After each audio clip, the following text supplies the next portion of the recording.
The alarm had not gone off. It did not need to. Nadia was already awake, already dressed, already standing at the narrow window of the room she had been given like a consolation prize at the end of someone else's war. The pack village below was quiet. Every fire was out. Every door was shut. Even the dogs had gone still, as if the night itself had pressed a finger to its lips and told them to behave. She had 30 minutes, maybe less. The bag on her back was small. She had made it small on purpose. A large bag was a woman who planned to leave. A small bag was a woman who had learned to leave fast. She pressed her hand flat against the cold window glass and looked at the path below. It ran between 2 rows of pine trees, dark and straight, leading to the pack boundary. She had walked it 100 times. She knew where the roots broke through the dirt, where the mud went soft after rain, where the patrol wolf usually stopped to rest his knees before turning back. She had 2 minutes before he turned back tonight. She moved. The door opened without a sound. She had oiled the hinges 4 days ago, right after she had realized that the mating ceremony was not a question. It had never been a question. Elder Gregor had told her it was an honor. Her mother had told her it was a good match. Her older sister had told her to stop making that face, it was unbecoming. Nobody had asked Nadia what she thought, which was, she had decided, the clearest possible answer to the question of whether she should stay.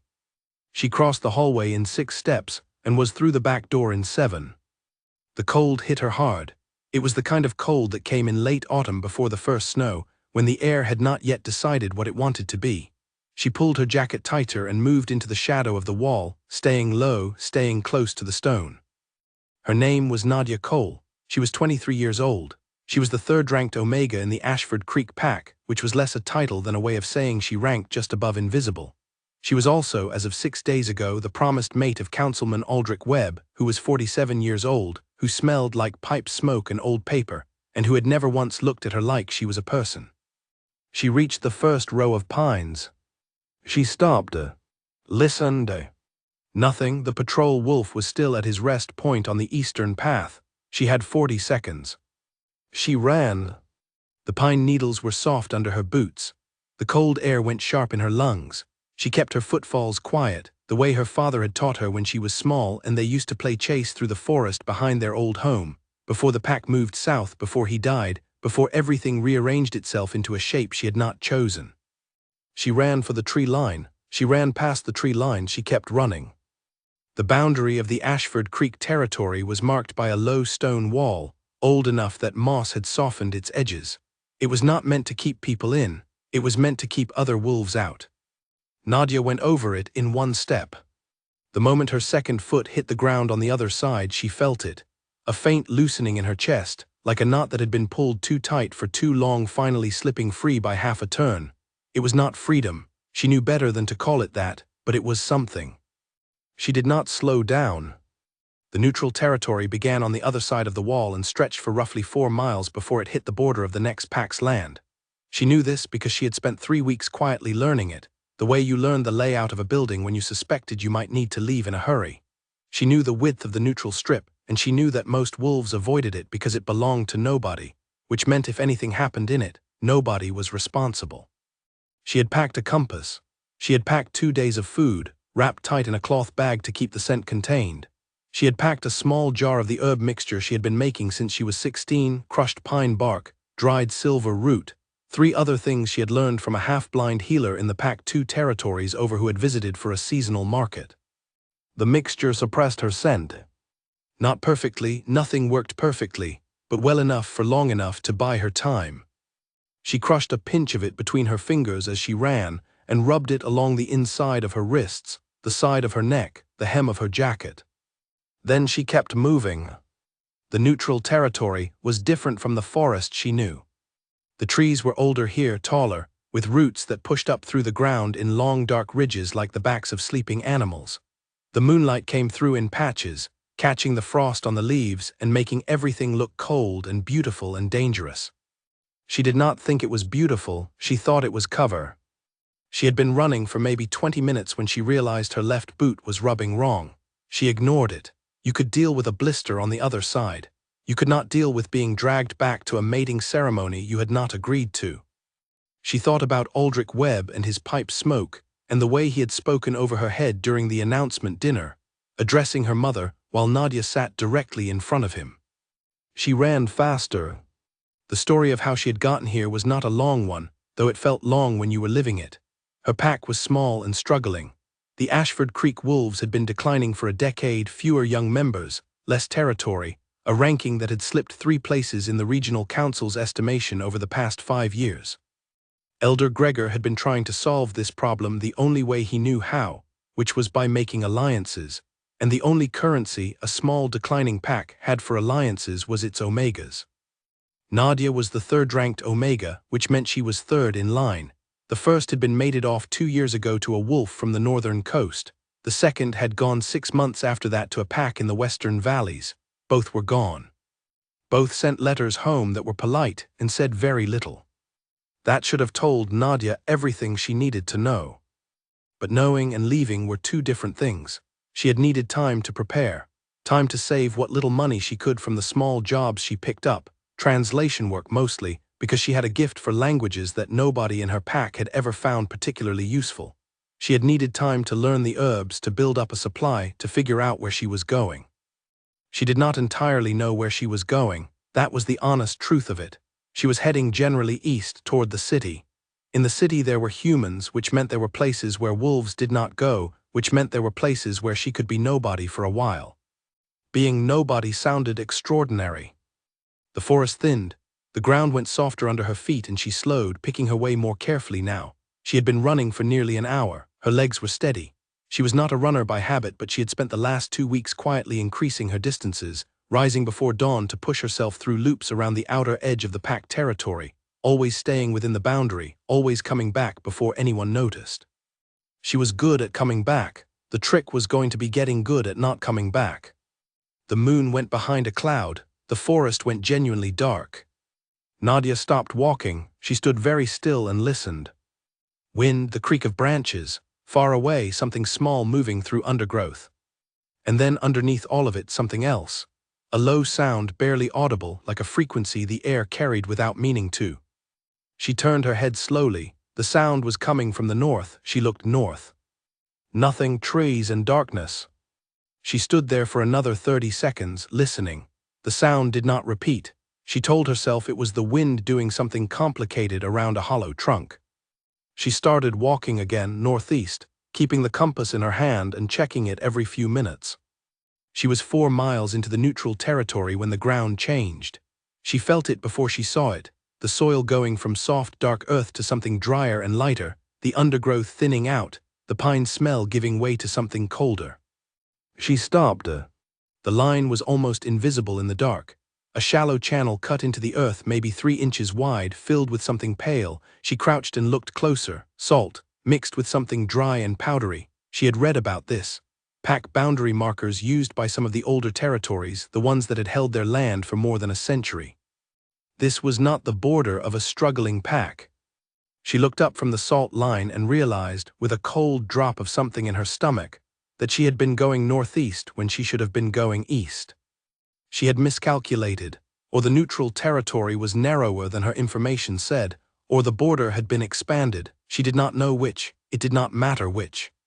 She was standing at the boundary of someone else's territory, and she was standing there in the dark, alone, with a suppressed scent and a bag on her back, and absolutely no plan for this specific situation. She stood up slowly and turned to go back the way she came. "Don't," said a voice behind her. She turned. There were 2 of them, both male. Both large, wearing dark clothing and carrying themselves the way trained border wolves carried themselves, very still, very certain, watching her with the flat professional attention of people who found trespassers for a living. "Both feet are over the line," the closer one said. He had a broad face and calm eyes and the kind of voice that expected to be obeyed. Nadia looked down at her feet. Both boots were in fact past the salt line. She looked back up. "I did not realize I had crossed," she said.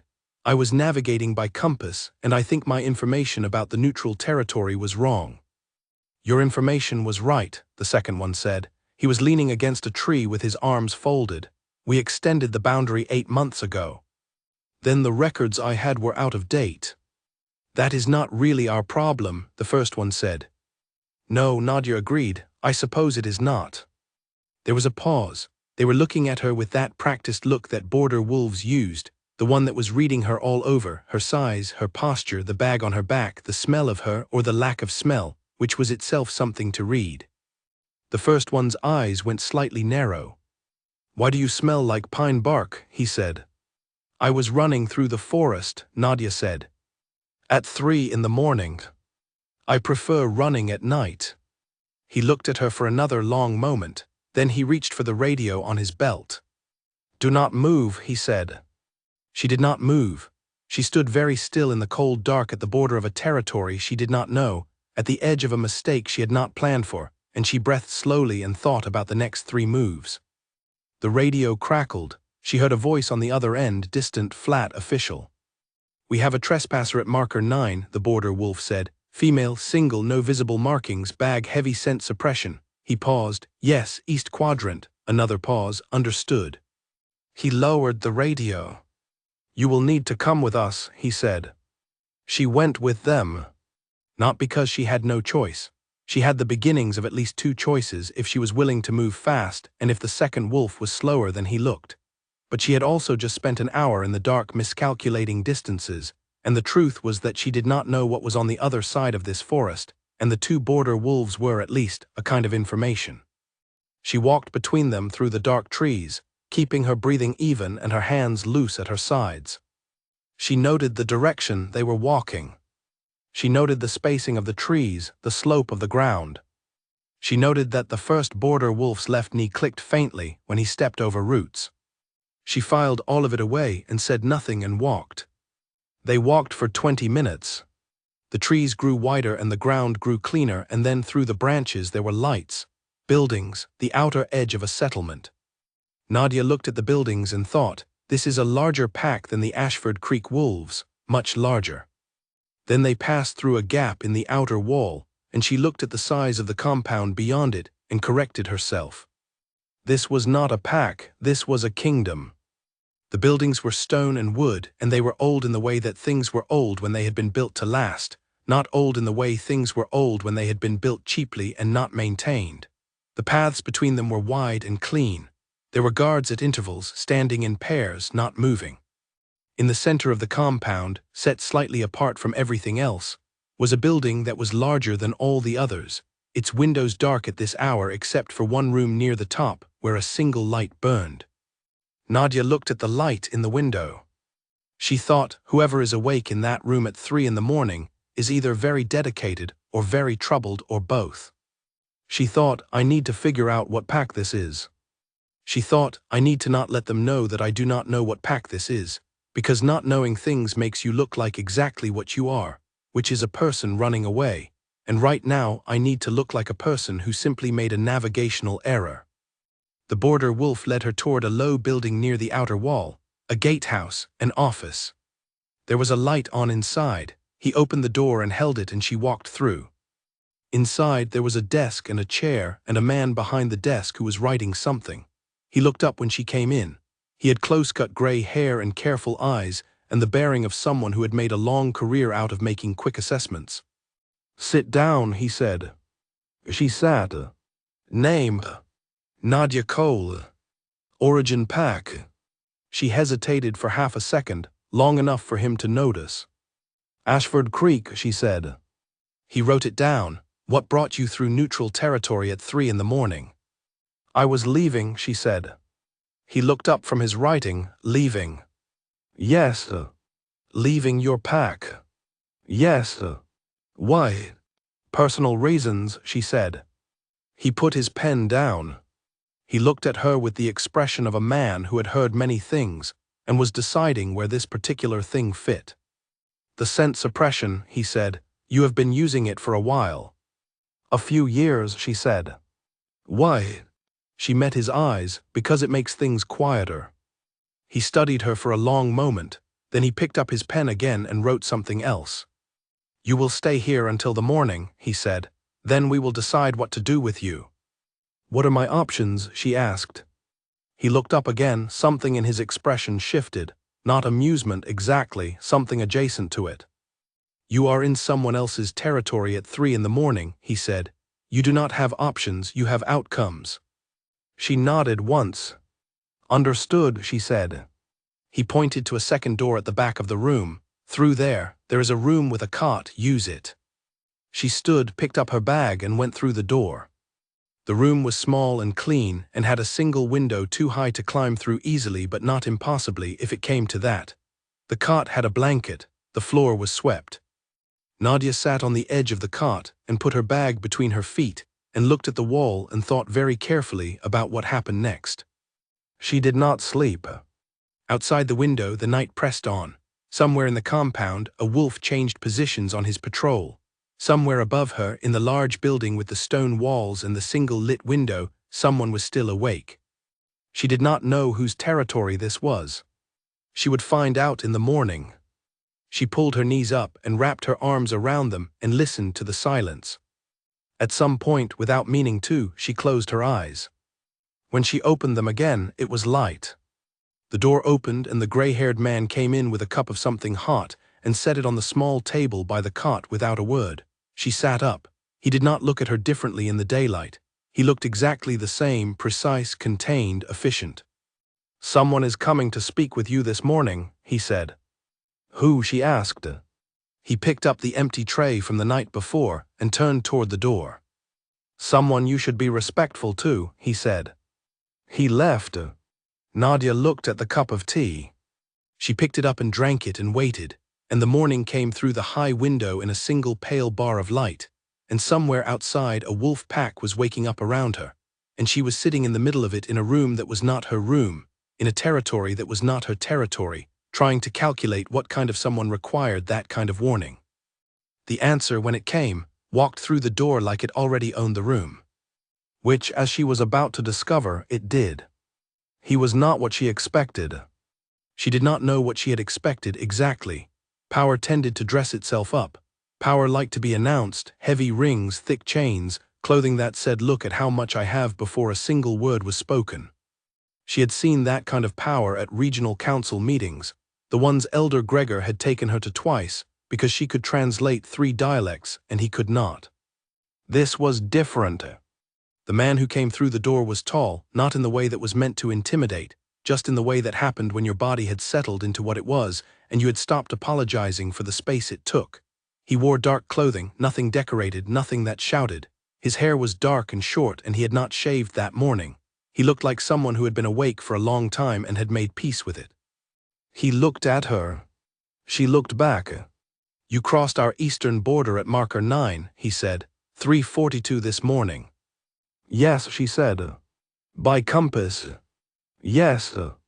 "And you did not know whose border it was." She considered lying. She considered it for about 2 full seconds.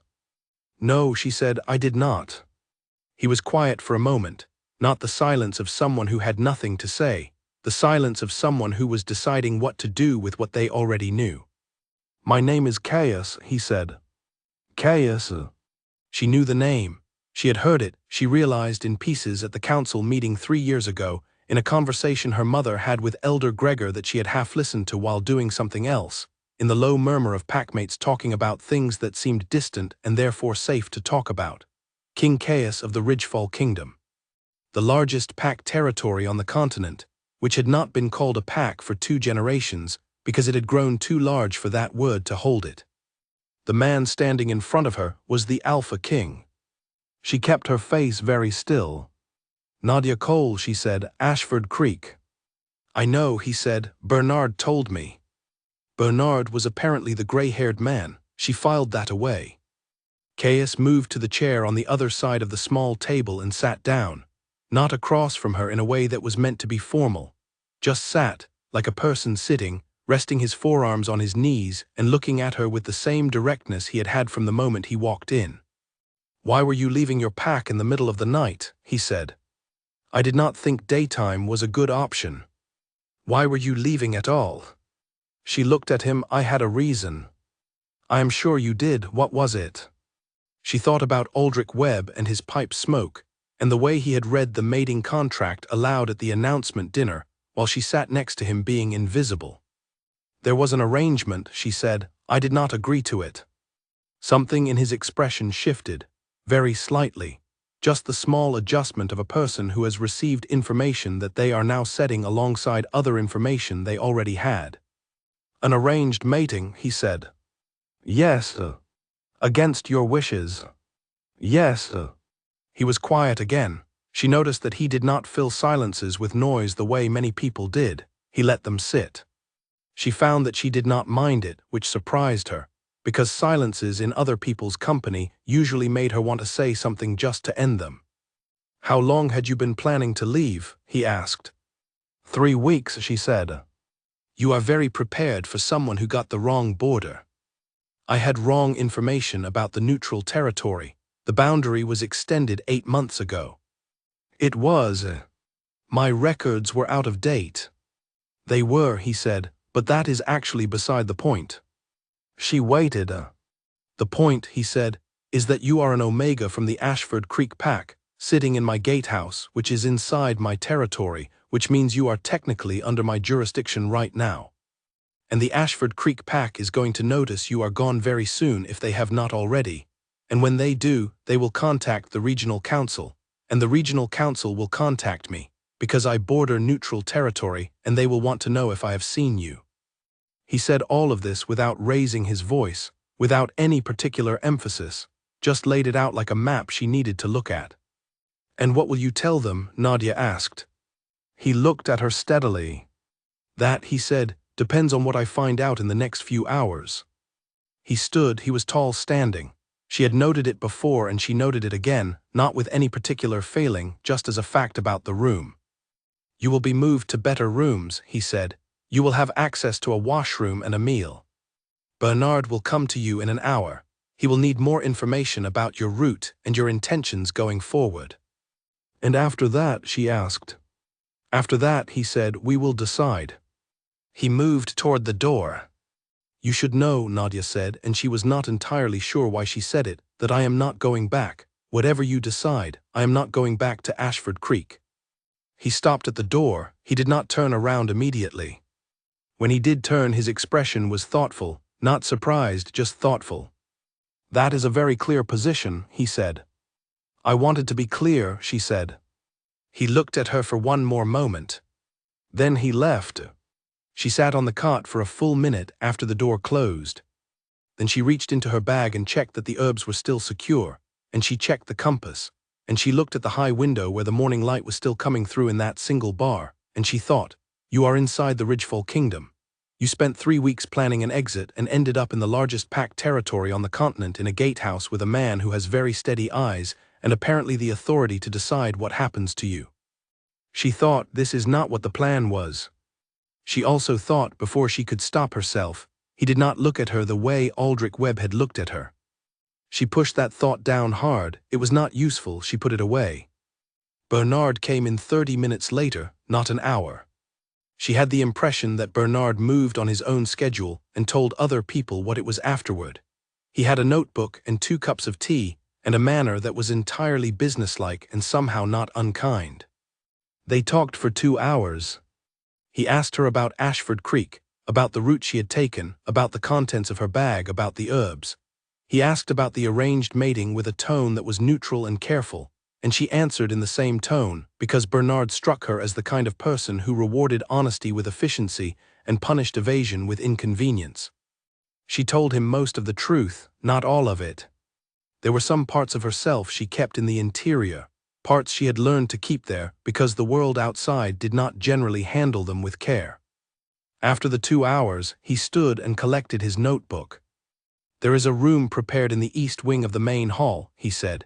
It is guest quarters. You will have your own washroom and a window that actually faces south, which is better at this time of year. She thought about the high window in the gatehouse. She thought about the south-facing window and what it might be positioned above. Thank you, she said. He walked her across the compound. It was fully morning now, and the Ridgefall compound was moving and alive around her.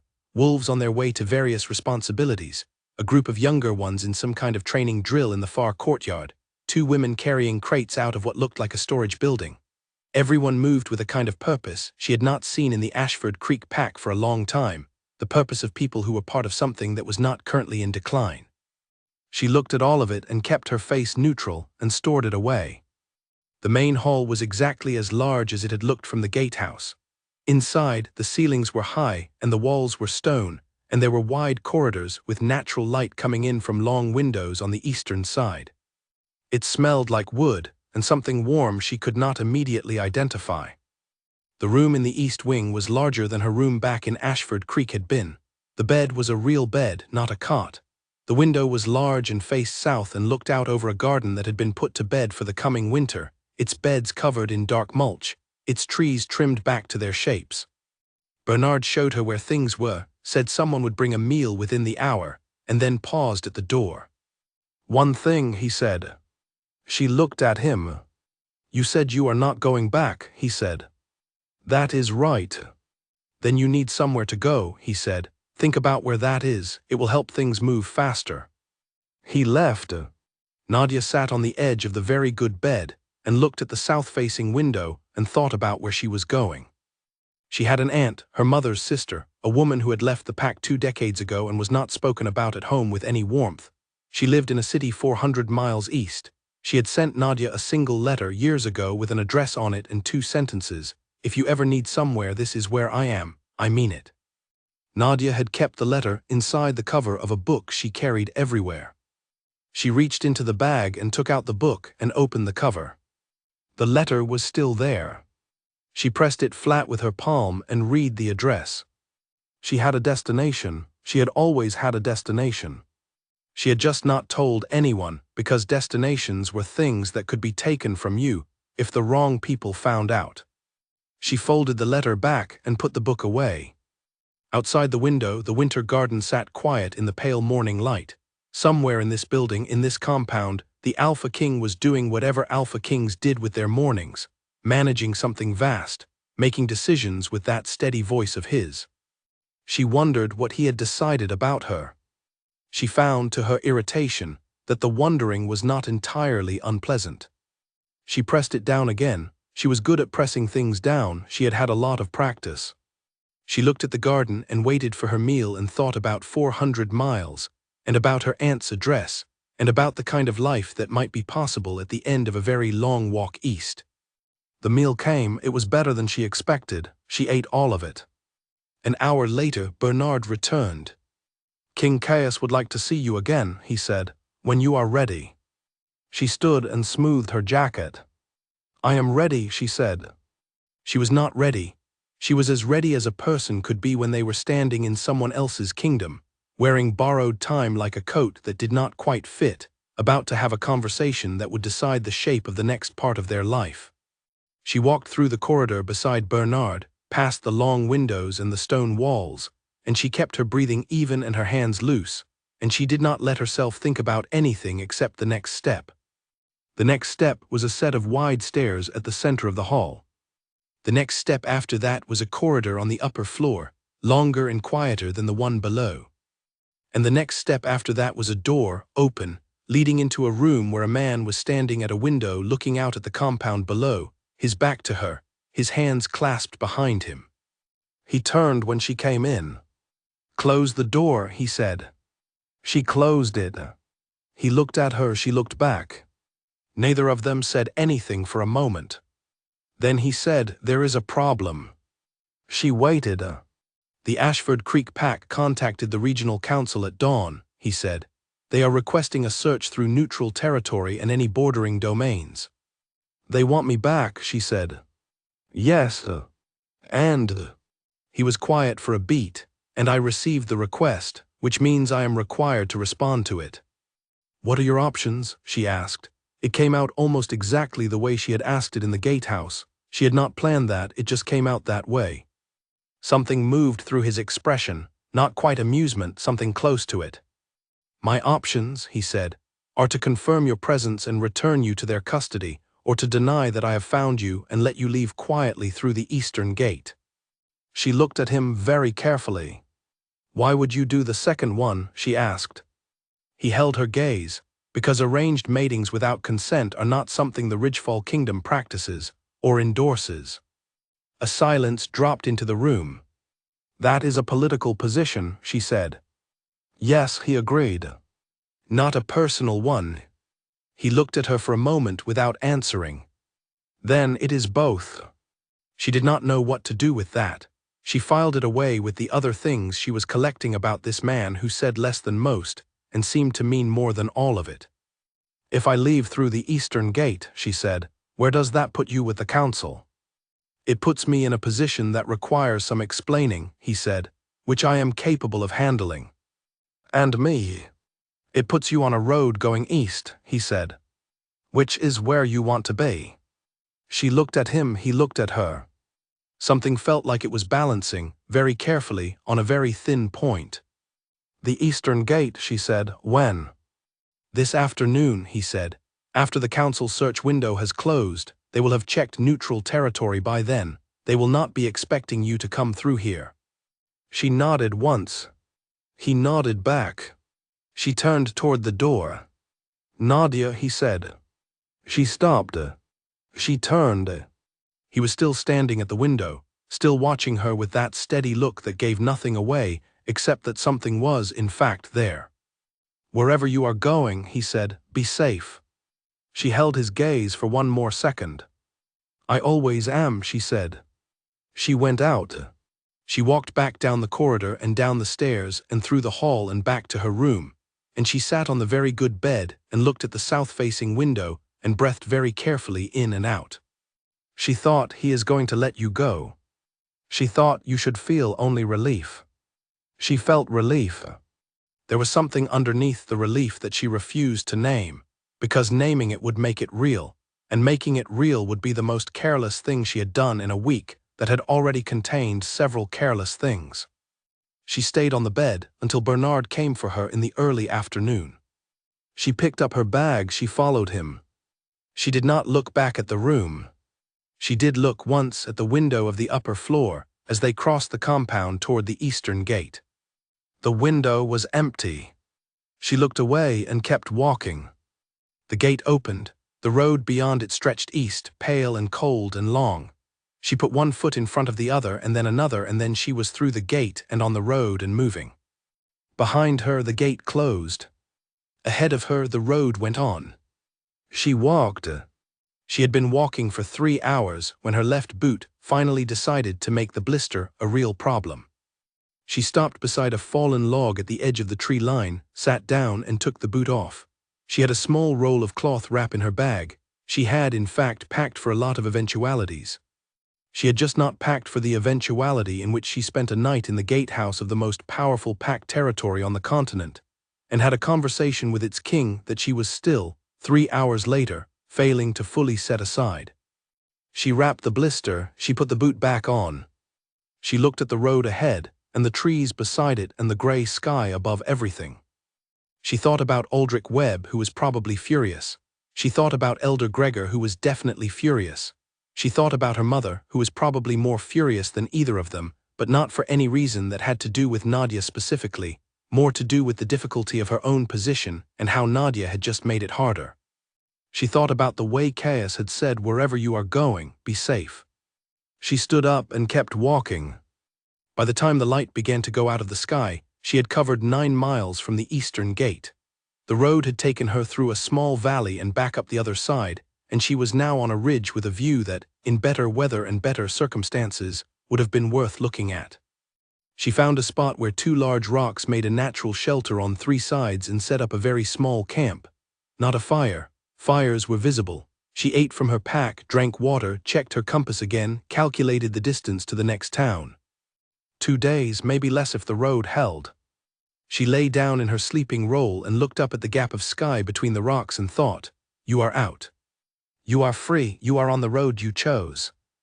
It was not comfortable. Her boot was still rubbing wrong, it was cold, the ground was hard. She felt more like herself than she had in 3 years. The stars came out, she watched them for a while. Somewhere behind her, many miles back, the Ridgefall Kingdom went about its night. A very large compound of people who had nothing to do with her life, in a place she had been passing through, with a man she had met once. Twice, counting this morning. A man she had met twice, who was going to explain to the regional council that he had not found her, who had looked at her as if she were a person. She closed her eyes. She slept better than she had expected to. The morning was cold and clear, and Nadia was already 4 miles down the road when the wolf found her. She heard him before she saw him, a branch too large for an animal, too deliberate for the wind. She stopped walking. She did not reach for anything. She kept her hands visible and her breathing even, and she turned slowly toward the trees to the north. He stepped out, a young wolf, maybe 19, brown jacket, Ashford Creek colors at the collar. A scout, they had sent a scout.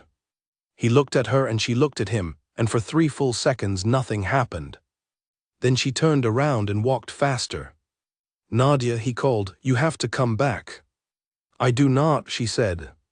She heard him behind her, matching her pace, not running yet. That was either politeness or strategy. "Elder Gregor says." "I know what Elder Gregor says," she said. "I do not care what Elder Gregor says. Go back and tell him I am not coming back and that he should find Aldrich Webb a different mate, one who actually wants to be there." "It is not that simple," the scout said. "It is exactly that simple," she said. She heard him speed up. She ran. It was not the graceful, planned run from 3 nights ago. It was fast and inelegant, and her boot bit into the blister, and she ran anyway because she had not come this far to be escorted back like an item someone had misplaced. She was fast, he was faster, she had known he would be. He caught her arm. She did not do anything dramatic. She stopped. She turned and looked at him. He was breathing harder than she was. His face was young and uncomfortable, the face of someone who had been given a job he had not entirely wanted. "I am sorry," he said. "I am sorry, Nadia, I have to bring you back." She looked at him. He was not a bad person. He was a young scout doing what he had been told by older wolves who had more authority than he did, and she knew exactly what that felt like from the inside. "What is your name?" she said. He blinked. "Owen." "Owen," she said, "how old are you?" 19. "Did you choose to come after me, or did someone tell you to go?" His jaw worked. "Elder Gregor told me." "And if you bring me back," she said, "what happens?" He was quiet. "What happens, Owen?" she said. "The ceremony," he said, "in 3 days." She looked at him steadily. "And does that seem right to you?" she asked. "Does it seem right that someone should be brought back for a ceremony they did not choose?" He did not answer. He also, she noticed, loosened his grip on her arm. She did not run again. She just turned around and kept walking, and he did not stop her, and she heard his footsteps slow behind her and then stop altogether. She did not look back. She walked until she could not hear him any more. Then she walked until the road bent around a hill, and she could no longer see the section of path where it had happened. Then she stopped and put her hand on a tree trunk and breathed for a while. When her breathing was even, she took out the compass and the letter from her bag. 400 miles, the letter with her aunt's address. A city called Harrow in the east. She put both away. She walked. 3 days later, the road was behind her, and the city was ahead of her. And for the first time since she had gone over the pack boundary wall in the dark, Nadia Cole let herself feel something close to hope. She did not let it get too large. Large hope was fragile, small hope was survivable. But she stood at the edge of the city and looked at its lights coming on in the early evening, and she thought, nobody here knows your name. Nobody here has made any decisions about your future. Nobody here is going to arrive at your door at 3 in the morning with a contract and a title and a man who smells like pipe smoke. She was no one here. She found the address from the letter with less trouble than she expected. She knocked on the door. It opened. The woman who opened it was 50, maybe 55, with her mother's mouth and none of her mother's worry in her face. She looked at Nadia for 2 seconds. Then she said, "I wondered when you would show up." She stood back from the door. Nadia walked in. The door closed behind her. Outside, the city went on being a city. Inside, a kettle was going on a stove. A small radio played something quiet. A cat regarded her from a chair with the deep skepticism of a creature whose home had just been entered by a stranger. Nadia sat down at the kitchen table. Her aunt put a cup of tea in front of her. Neither of them said anything for a while. Then her aunt sat down across from her and wrapped both hands around her own cup and looked at her with clear eyes. "So," she said, "what happened?" Nadia looked at the tea, she looked at the table, she looked at the window above the sink where the city lights were coming on, one by one, out there in the dark. "I left," she said. Her aunt nodded. That was the right thing. "I know," Nadia said. "You look tired." "I am tired." "But you made it." A pause. "I made it," Nadia said. Her aunt raised her cup slightly. Nadia raised hers back. They drank their tea. Outside, the city was loud and bright and full of people who did not know each other's names, and the road behind her was long and cold and dun, and somewhere very far to the west, a large compound of stone and wood sat quiet in the winter dark, and a single light burned in a window near the top of its main hall.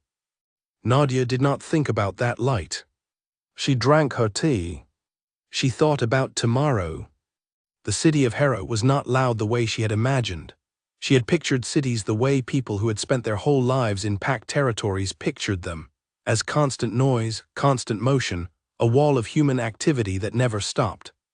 Harrow was loud at certain hours and quiet at others, and in the early morning, before the market opened and the delivery carts started their routes, it was almost peaceful. Nadia discovered this on her second morning when she woke before dawn out of habit and could not go back to sleep. She found her way down to her aunt's small kitchen, made tea without turning on the overhead light, and sat at the window while the sky outside went from black to gray to the pale washed color of early winter. Her aunt's name was Ruth Cole, which was also Nadia's last name, the one piece of the pack she had carried with her that she had no particular feelings about. Ruth had left the Ashford Creek pack 22 years ago. She had not kept in close contact. She had made a life in Harrow that involved a small accounting business, a garden on the roof that she grew vegetables in during summer, the deeply skeptical cat whose name was Pepper, and a wide circle of acquaintances who were clearly fond of her without being entirely sure what to make of her. She was nothing like Nadia's mother. Nadia had understood within the first hour why she and Nadia's mother did not speak. Ruth appeared in the kitchen doorway at 6, wrapped in a thick robe, and looked at Nadia at the window without surprise. "You are an early riser," she said. "It is a habit," Nadia said. Ruth made her own tea and sat across from her. "How long do you need to stay?" she asked. Direct. Nadia appreciated direct. "I do not know," Nadia said honestly. "I need to find work. I can translate 3 languages, decent with a 4th. Ruth raised her eyebrows. "Which 3? Standard Pack dialect, the northern coastal variant, and the old Ridgefall regional." She stopped. Ruth was watching her with a small expression. "Ridgefall," she said. "It came up," Nadia said carefully. "The Ridgefall regional dialect is not something you just pick up," Ruth said. "It takes years, and it is not exactly widely taught." "I had access to some texts," Nadia said, "when I was younger." This was true. It was also not the full explanation. The full explanation involved a book she had found in the pack's small library when she was 14, a grammar primer for historical records that had been donated by a traveling scholar. She had read it 3 times. Then she had found more texts, through various trades and small purchases, and one outright theft she still felt intermittently guilty about. She had taught herself the dialect over 6 years because she liked languages, and because knowing a thing other people did not know felt, in the way that small private victories feel, like a kind of power. She had not expected it to be useful in any concrete way. She was beginning to revise that expectation. "There are translation firms in Harrow," Ruth said. "2 of them are reputable. One of them does contract work for the Regional Trade Council, which means they need people who can read old pack documents." She paused. "Ridgefall dialect comes up more than you would think. They have been expanding their trade agreements." Nadia looked at her aunt. Ruth shrugged. "I do their accounts. I know what they need." "Could you introduce me?" "I could mention you to the director. The rest is up to you." "That is all I am asking for," Nadia said. Ruth nodded. They sat for a while in the quiet kitchen with their tea and the gray dawn outside the window. "Your mother is going to contact me," Ruth said. It was not a question. "Probably," Nadia said. "What do you want me to say?" "Tell her I am alive and not coming back," Nadia said. "That is the truth. That is everything that needs saying." Ruth turned her cup slowly on the table. "She will be angry," she said. Yes, Nadia said. She will say it reflects badly on her. Yes, Nadia said. She will be right about that in the short term. And in the long term? Nadia looked at her aunt. In the long term, she said, I will not be there to see it. Ruth looked back at her steadily for a moment. Good, she said. The translation firm was called Eastwick Language Services, and it occupied the second floor of a building on a quiet street 3 blocks from the Central Market. The director was a man named Paul Hearn, who was 50-something, had ink stains on his right cuff, and asked Nadia 3 questions in succession without waiting for her answers to the first 2. She answered all 3 in order once he stopped. He looked at her over his glasses. You said Ridgefall regional dialect, he said. Yes. Read it or speak it. Both, though my spoken is better read aloud from text than conversational. I have not had many opportunities for conversation. That is fine, he said. Most of what we need is document translation. Historical contracts, land agreements, the old territorial records the regional council has been digitizing. He paused. How good is your formal standard? Perfect, she said. He tapped his pen against his desk once. When can you start? Tomorrow morning, she said. She started the next morning. The work was, in the plainest sense, excellent. She had a desk near the east window.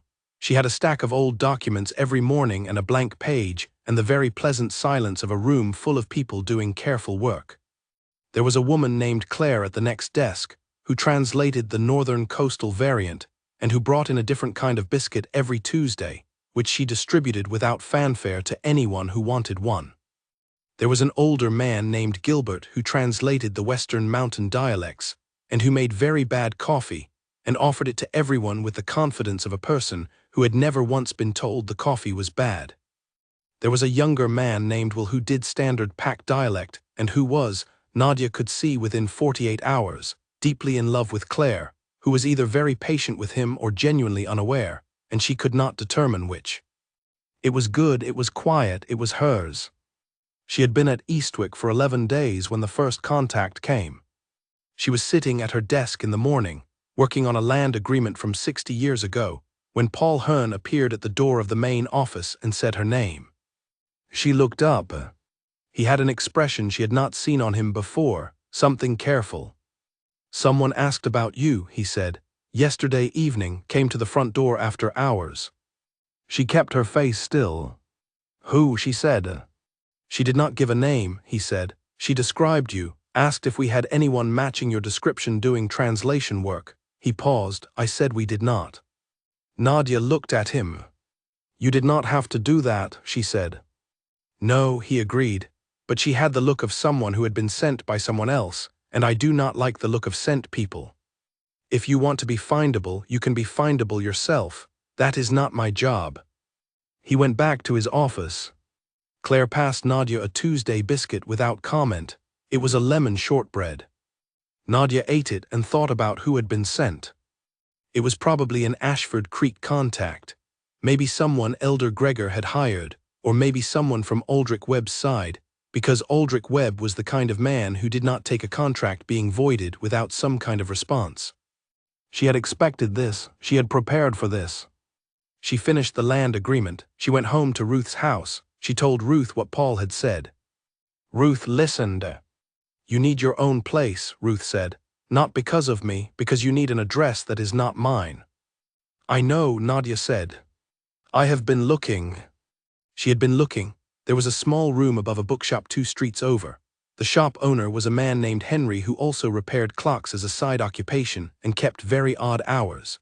He had looked at her when she inquired, with the mild indifference of someone who did not care what she did as long as she paid her rent on time and did not make noise after 10.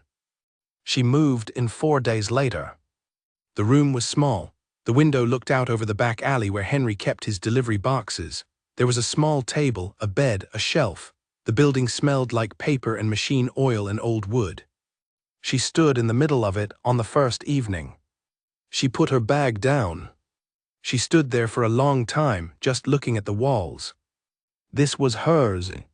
This small room above this bookshop smelling of paper and machine oil. Nobody had assigned it to her. Nobody had arranged it for her. She had gone to look at it herself, and she had paid the deposit with money she had earned herself, and she had carried her own bag up the stairs. Hers. She sat on the bed and looked at the window and felt something very quiet settle in her chest. She thought she might be, for the first time in a very long time, all right. 2 weeks after she moved into the room above the bookshop, the second contact came. This one was not a sent person, this one was from the regional council. A letter formal, the council letterhead at the top. Her name spelled correctly, which meant they had gotten it from an official source, which meant the Ashford Creek Pack had filed a formal complaint with the council's records office. She opened it at the kitchen table in Ruth's house, where she still had her second key, and came for dinner twice a week. The letter was long, but its meaning was short. The Ashford Creek Pack had lodged a formal request with the regional council for her return, citing breach of a mating contract. The regional council was requesting that she respond within 14 days with either a formal representation of her position or a physical appearance at the council offices in the city of Dunwell, which was the regional capital, 4 days east of Harrow. She put the letter down. She picked up her tea. She thought about this for most of the evening and came to several conclusions. The first was that she needed someone to represent her, because appearing at a council office alone, without support, was a position she could lose before she said a word. The second was that she did not know any council lawyers. The third was that Ruth did their accounts and would probably know who she should talk to. She found Ruth in the garden, which at this time of year meant she was wrapping her dormant vegetable plants in cloth covers and talking to them in a way she clearly thought was inaudible. Ruth read the letter.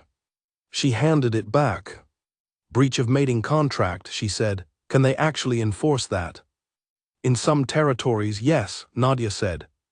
The Ashford Creek Pack has council membership, which means they can file for enforcement. The council would have to determine if the contract is valid. Is it valid?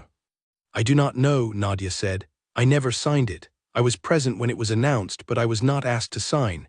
I do not know if the verbal announcement counts as consent under current council law. Ruth looked at her. That sounds like a question for a lawyer, she said. I know, Nadia said. Do you know one? As a matter of fact, Ruth said, and went inside to find her address book. The lawyer's name was Cecily Marsh. She was 60 years old, had short silver hair, and occupied a pair of rooms above a pharmacy in the merchant quarter of Harrow. She read the letter, asked Nadia 14 questions that covered every part of the situation, including several Nadia had not thought to think about, and then sat back. Verbal announcement, Cecily said. No written signature from the prospective mate. No, Nadia said. Were you present when the announcement was made? Yes. Did you object verbally during the announcement? No. Why not? Nadia looked at her.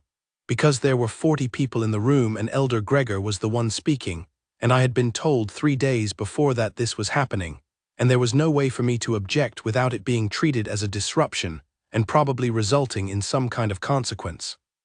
Cecily made a note. So you did not consent and you did not object, she said. I did not consent, Nadia said. I was given no opportunity to either consent or object in any formal way. Cecily tapped her pen against the notebook. The current council law on mating contracts requires documented consent from both parties, she said. A verbal announcement with a witness list does not constitute documented consent.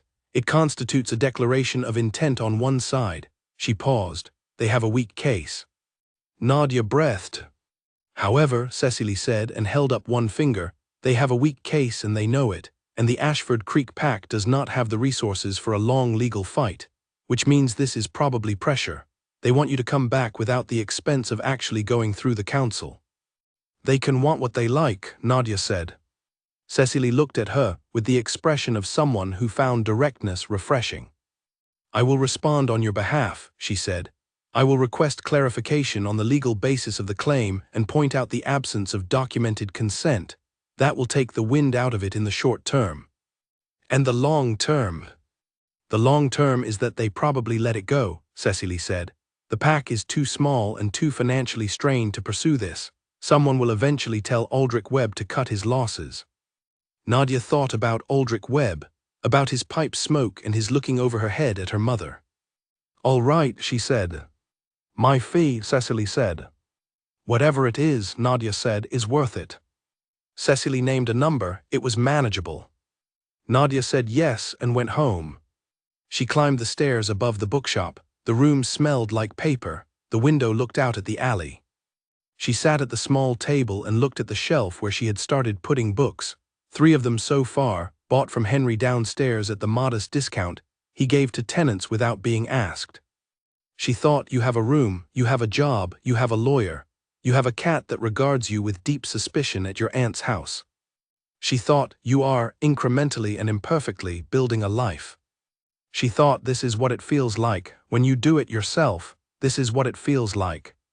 She sat with that feeling for a while. It was not entirely comfortable. It was nothing like the life she had been told she would have. It was hers. She opened a book and read until the light went. She had been in Harrow for exactly 6 weeks when she heard the name again. She was in the translation office. Tuesday, which meant Claire had brought biscuits. The variety was cranberry shortbread this week. Gilbert was making his terrible coffee. Will was trying, with visible effort, to focus on his work and not on Claire. Paul came into the main office at 10:30. "There is a commission," he said generally to the room. "Came in this morning. Ridgefall regional dialect, quantity of historical territorial maps with annotations. They need translations within 3 weeks." He was looking at Nadia. She looked back. "Who is the client?" she said. "The Ridgefall Trade Office," he said. "They are expanding their Eastern agreements, and they need the original territorial documentation in a standard format." She picked up her tea. She held it in both hands. She thought about the large compound with the stone walls. She thought about the road going east and the border she had crossed by accident in the dark. She thought about the gatehouse, the very good bed, the south-facing window. She thought about a man who had said be safe with a tone she still could not entirely categorize. "I will take it," she said. Paul nodded and went back to his office.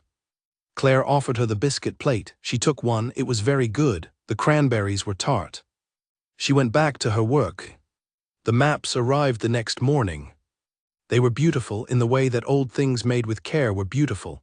The lines precise, the annotations in a hand that was careful and slightly formal, the style of writing used in official Ridgefall documents 3 or 4 generations back.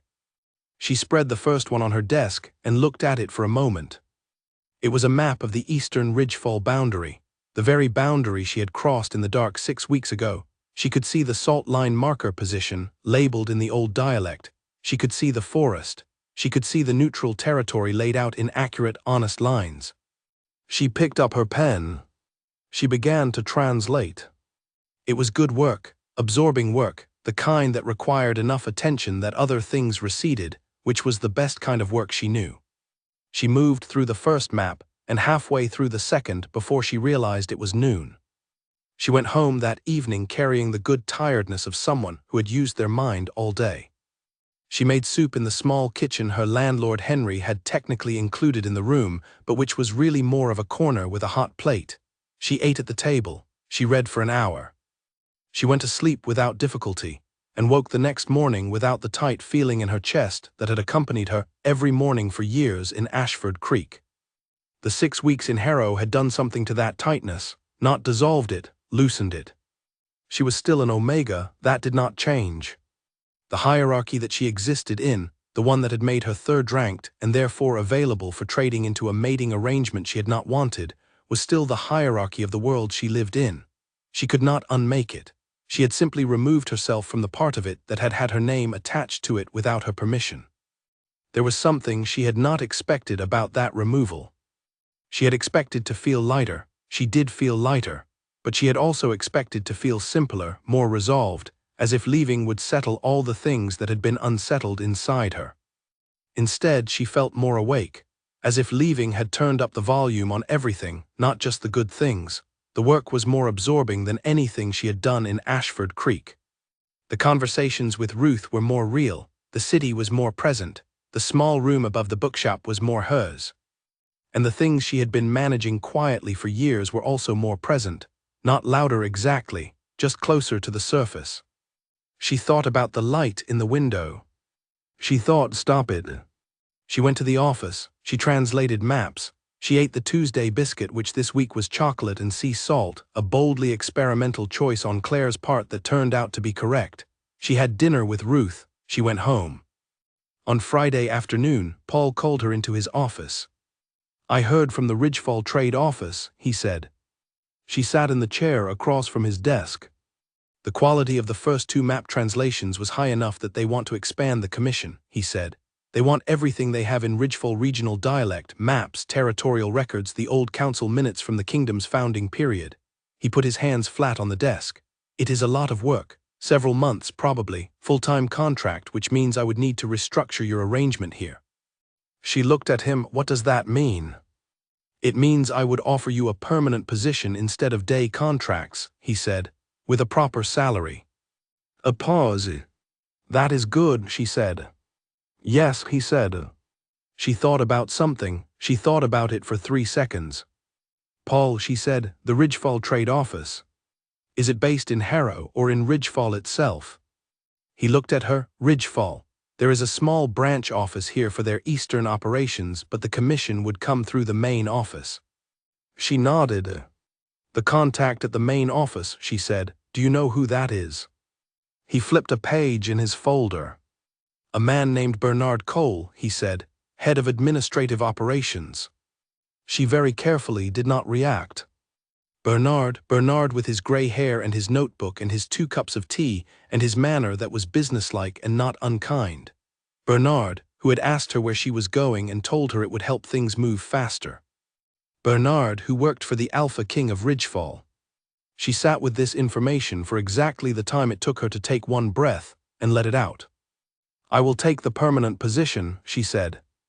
Paul smiled. It was the first time she had seen him smile properly. Good, he said. She went back to her desk. She sat down. She looked at the map of the eastern Ridgefall boundary, which was still spread across the left side of her desk. She picked up her pen. She began very carefully to translate. A month passed. Then another one. She translated maps. She translated territorial records.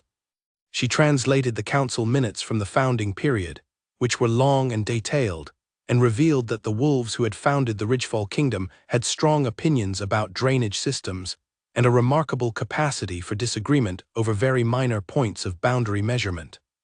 She found it fascinating. She could not have explained why. She ate Tuesday biscuits and endured Gilbert's terrible coffee and quietly watched Will work up the courage to say something to Claire, which he finally did on a Thursday in early winter, while Nadia was deep inside a transcription and not paying attention, and she only realized something had changed when Claire said yes, and the room had a different quality to it for the rest of the afternoon. She found a second bookshop, 2 streets from Henry's building in the other direction, which had a better fiction section and a more relaxed attitude toward customers standing in the aisles reading. She heard from Cecily Marsh. The Ashford Creek pack had withdrawn the council complaint. No formal explanation given. Aldrich Webb's name did not appear in the withdrawal notice.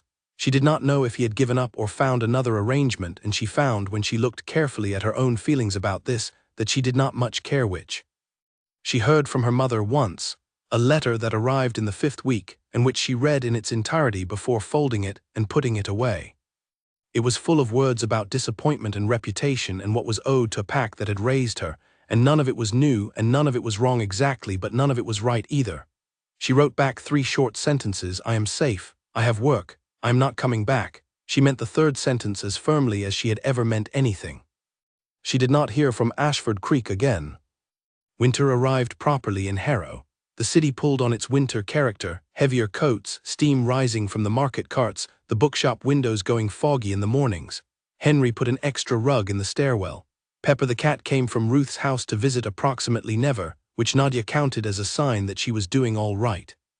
She was doing all right. And then on a cold Tuesday in the 9th week, cranberry and almond biscuits this week, a good combination, the letter arrived.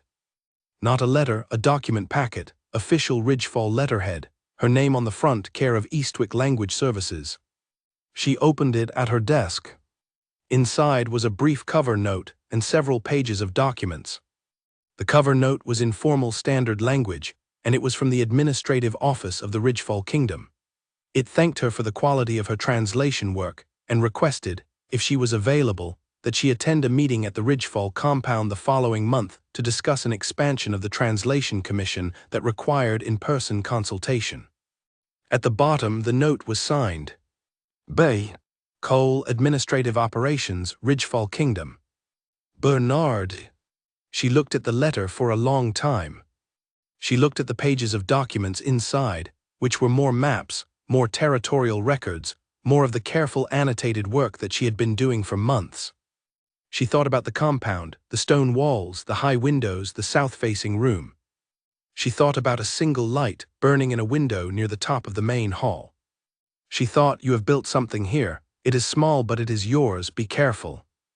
Then she thought, careful is one thing, but you are also a person who has learned to know when something is real, and you have also learned that real and convenient are two completely different things. She could go or not go, the choice was hers. She picked up her pen. She wrote, I am available. She put the letter in the outgoing tray. Claire appeared at her elbow with the biscuit plate. She took one cranberry and almond, good. She went back to work. The journey back to Ridgefall took 3 days. Not the running, desperate, compass-in-hand crossing of the first time.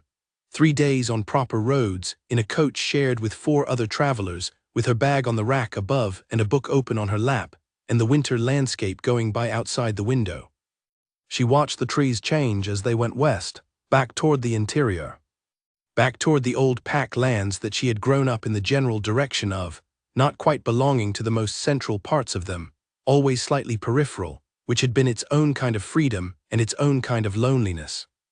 The coach stopped at 2 towns on the way.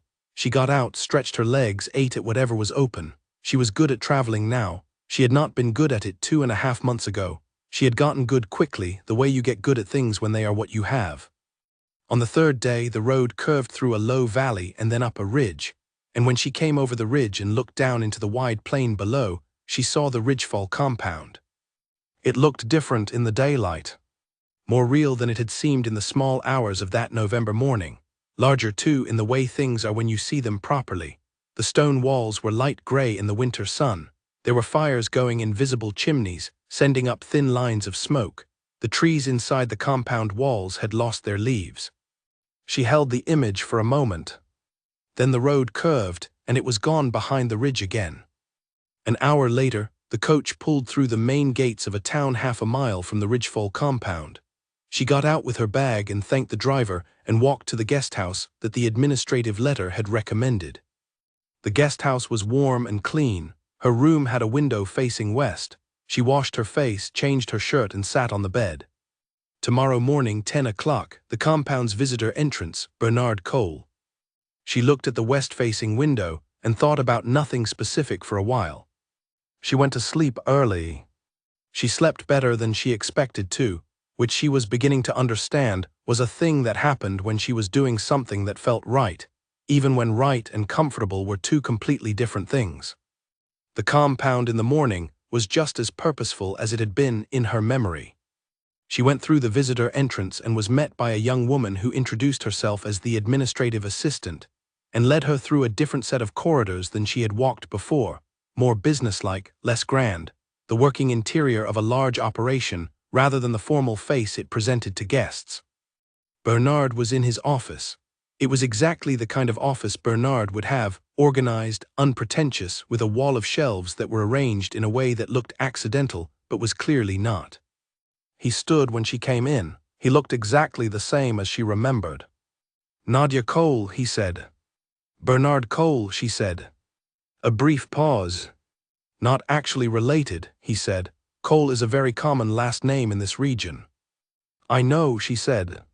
Something moved through his expression, very close to approval. He gestured to the chair across from his desk. She sat. He sat. "The commission has grown," he said, opening a folder.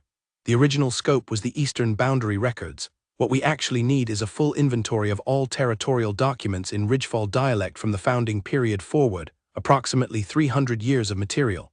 Some of it is stored here, some is in the archive facility in the town to the south, Some is held by regional families with historical claims. He laid several pages out across the desk. She looked at them. That is a large project, she said. Yes, he said, it will require someone to be on site for a significant part of it, not permanently, but regularly. She looked up from the pages. You are asking if I would be willing to do work that requires travel back and forth, she said. Yes, he said, you would retain your position at Eastwick. Paul Hearn is aware of the scope and has agreed to accommodate it. You would come here for 2 to 3 weeks at a time, then return to Harrow. She thought about this. What is the timeline, she said. 2 years, possibly 3, depending on what we find in the archives. She looked at the pages on the desk, at the maps, at the annotations she had been reading for months, learning the handwriting of people who had been dead for generations, learning the way they had thought about the land they lived in. There is something I need to know, she said. Bernard looked at her. She kept her voice even. Is this commission a real commission, she said, or is it an arrangement? He was quiet for one full beat. It is both, he said. The translation need is genuine.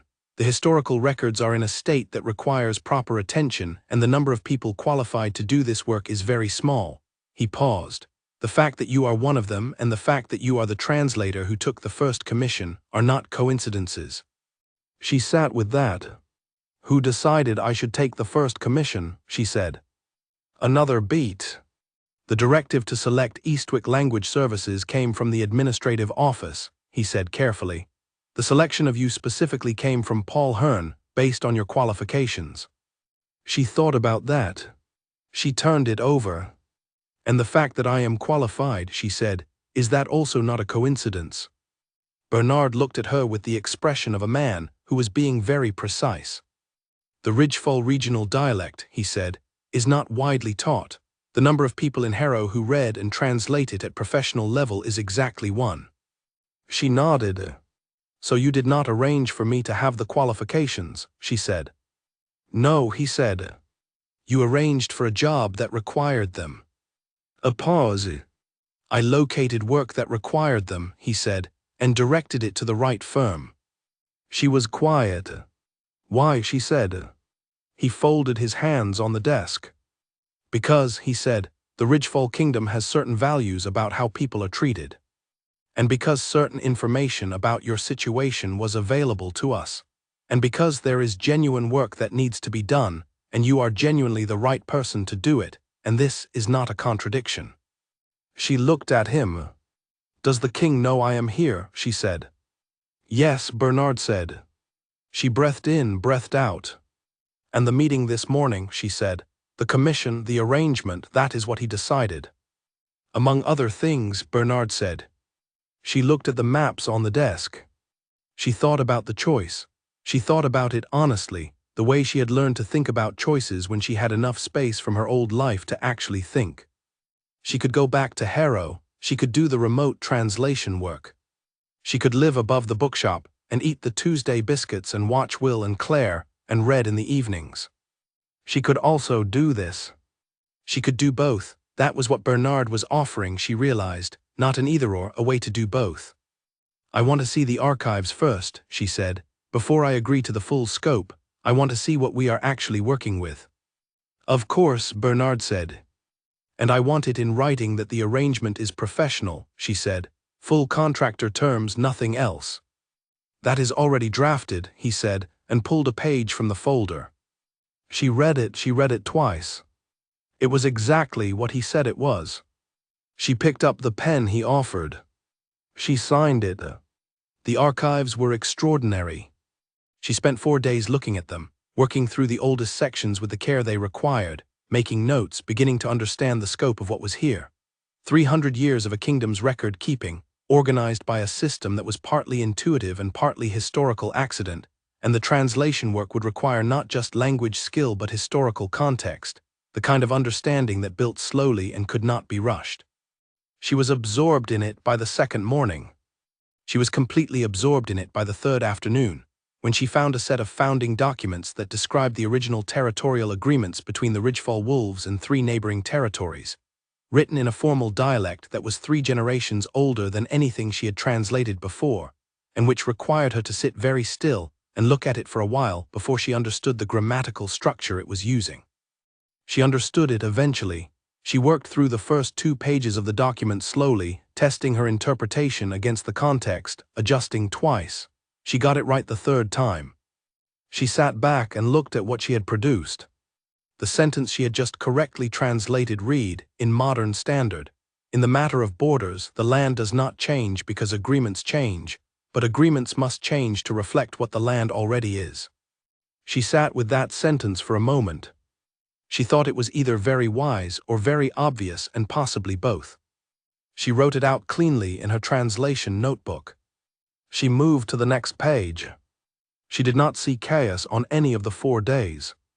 She was aware of the compound around her, of the routines of a large and functioning organization, of the people who passed through the archive building in the ordinary course of their work. None of them was him. She did not ask about him. She was here to do a job, and she was doing it. On the 4th day, in the late afternoon, she was packing her bag in the archive room when she heard the door. She turned. He was standing in the doorway. He looked the same as she remembered, dark clothes, no adornment. He had shaved this time. He looked like someone who had come from somewhere else and paused here, and the pausing was deliberate. They looked at each other across the archive room. "The documents in the northeastern section," he said. "Bernard said you had been working through them." "Yes," she said. "The founding records," he said. "Yes." He came into the room. He did not come far.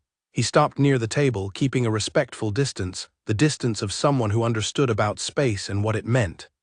He looked at the table, at the maps and documents she had been working through. "How is the work?" he said. "Good," she said. "The material is genuinely interesting. The founding period documents are in an older variant than I have worked with before. I had to feel out the grammar structure." She paused. "I got there." "I heard," he said. She looked at him. "Bernard reports," he said simply. "Of course he does," she said. Something moved through his expression. It might have been amusement. She was beginning to think she could read it as amusement specifically. "You have done well," he said, "since you left." She held his gaze. "You know where I have been."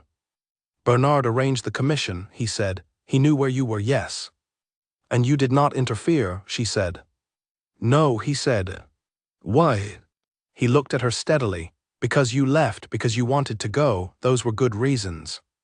She was quiet for a moment. "And now," she said. He looked at the documents on the table, then back at her. "Now," he said, "you are here because you chose to be here, because the work is real and you are right for it, and you signed a contract with reasonable professional terms." A pause. "That is all this is." She looked at him. He looked back. "Is it?" she said.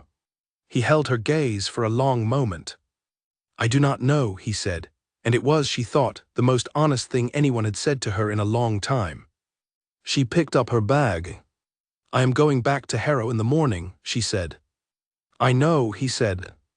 "I will return in 6 weeks for the next phase," she said. "I know," he said. She moved toward the door. He stepped back to let her pass. She went through. She was halfway down the corridor when she stopped. She stood there for a moment, bag over her shoulder, the long corridor ahead of her and the archive room behind her. She turned around. He was still standing in the doorway. "Thank you," she said, "for the gate the first time." He looked at her. "It was the right thing," he said. She nodded once. She turned and walked down the corridor. She did not stop again. But she was thinking, all the way to the visitor exit, and through the compound gate and back to the guest house in the town below, about a man who had said "I do not know" with the same directness he had said everything else. About the fact that "I do not know" was one of the truest things a person could say, and one of the rarest. She packed her bag for the morning. She opened her book. She read 3 pages before she realized she had not retained a word of them. She put the book down. She looked at the ceiling. She understood, in some amount of difficulty.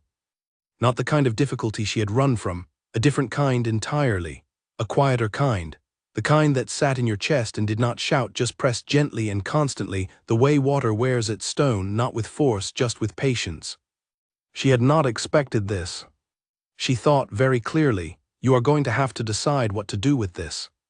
Not tonight. Tonight she was going home in the morning. But eventually, she turned off the light. The ceiling was dark. She lay there and thought about what she was going to do with this. 6 weeks was not very long. It felt, in the working from Harrow portion of the project, like an acceptable amount of time. She had her desk and her biscuits and her bookshop evenings and her Tuesday rhythm, and the Ridgefall documents came in batches, and she worked through them steadily. It felt, in the portion of her mind that had developed an opinion about certain things, like an extremely long time. She did not dwell on this. Dwelling was not useful. She worked. She had dinner with Ruth twice a week. She started a small plant on her window ledge, a herb, because the window got enough light and she knew herbs and she thought it would be practical. It was not entirely practical. It was a lavender. She decided lavender was close enough. Claire and Will were now officially a couple. Will had stopped trying to focus on his work and started bringing 2 coffees to the office every morning, one for himself and one for Claire, which was either the most efficient or the most thoughtful solution to the problem of caring about someone in an office, depending on how you looked at it. Gilbert's coffee remained terrible. Cecily Marsh sent her a final invoice and a brief note that the Ashford Creek matter was fully closed, no further action expected. She paid the invoice. She put the note in a drawer. She worked through a particularly interesting set of records from the Ridgefall Kingdom's 3rd generation, a century of population movement, of the kingdom managing its growing size, of the agreements it had made with smaller territories along its borders. There was a consistent thread in the documents, she noticed, a kind of philosophy that showed up in the way agreements were worded. The Ridgefall Kingdom did not tend to absorb other territories by force. It made arrangements. It negotiated. It found terms that the smaller territory could live with. It was patient. She thought about that. She thought about what it said about the people who had built it and the people who maintained it. She thought about a man standing in an archive doorway saying, "I do not know." The 6 weeks passed. She went back. The second stay was different from the first. Not in the work itself, which was exactly as absorbing as before, but in the texture of the days. She was not a visitor in the same way. She had a workspace that she returned to, documents she had already started, a place in the archive building's daily rhythms. The woman who brought the afternoon tea, her name was June, and she had opinions about everything and shared them freely, began leaving 2 cups.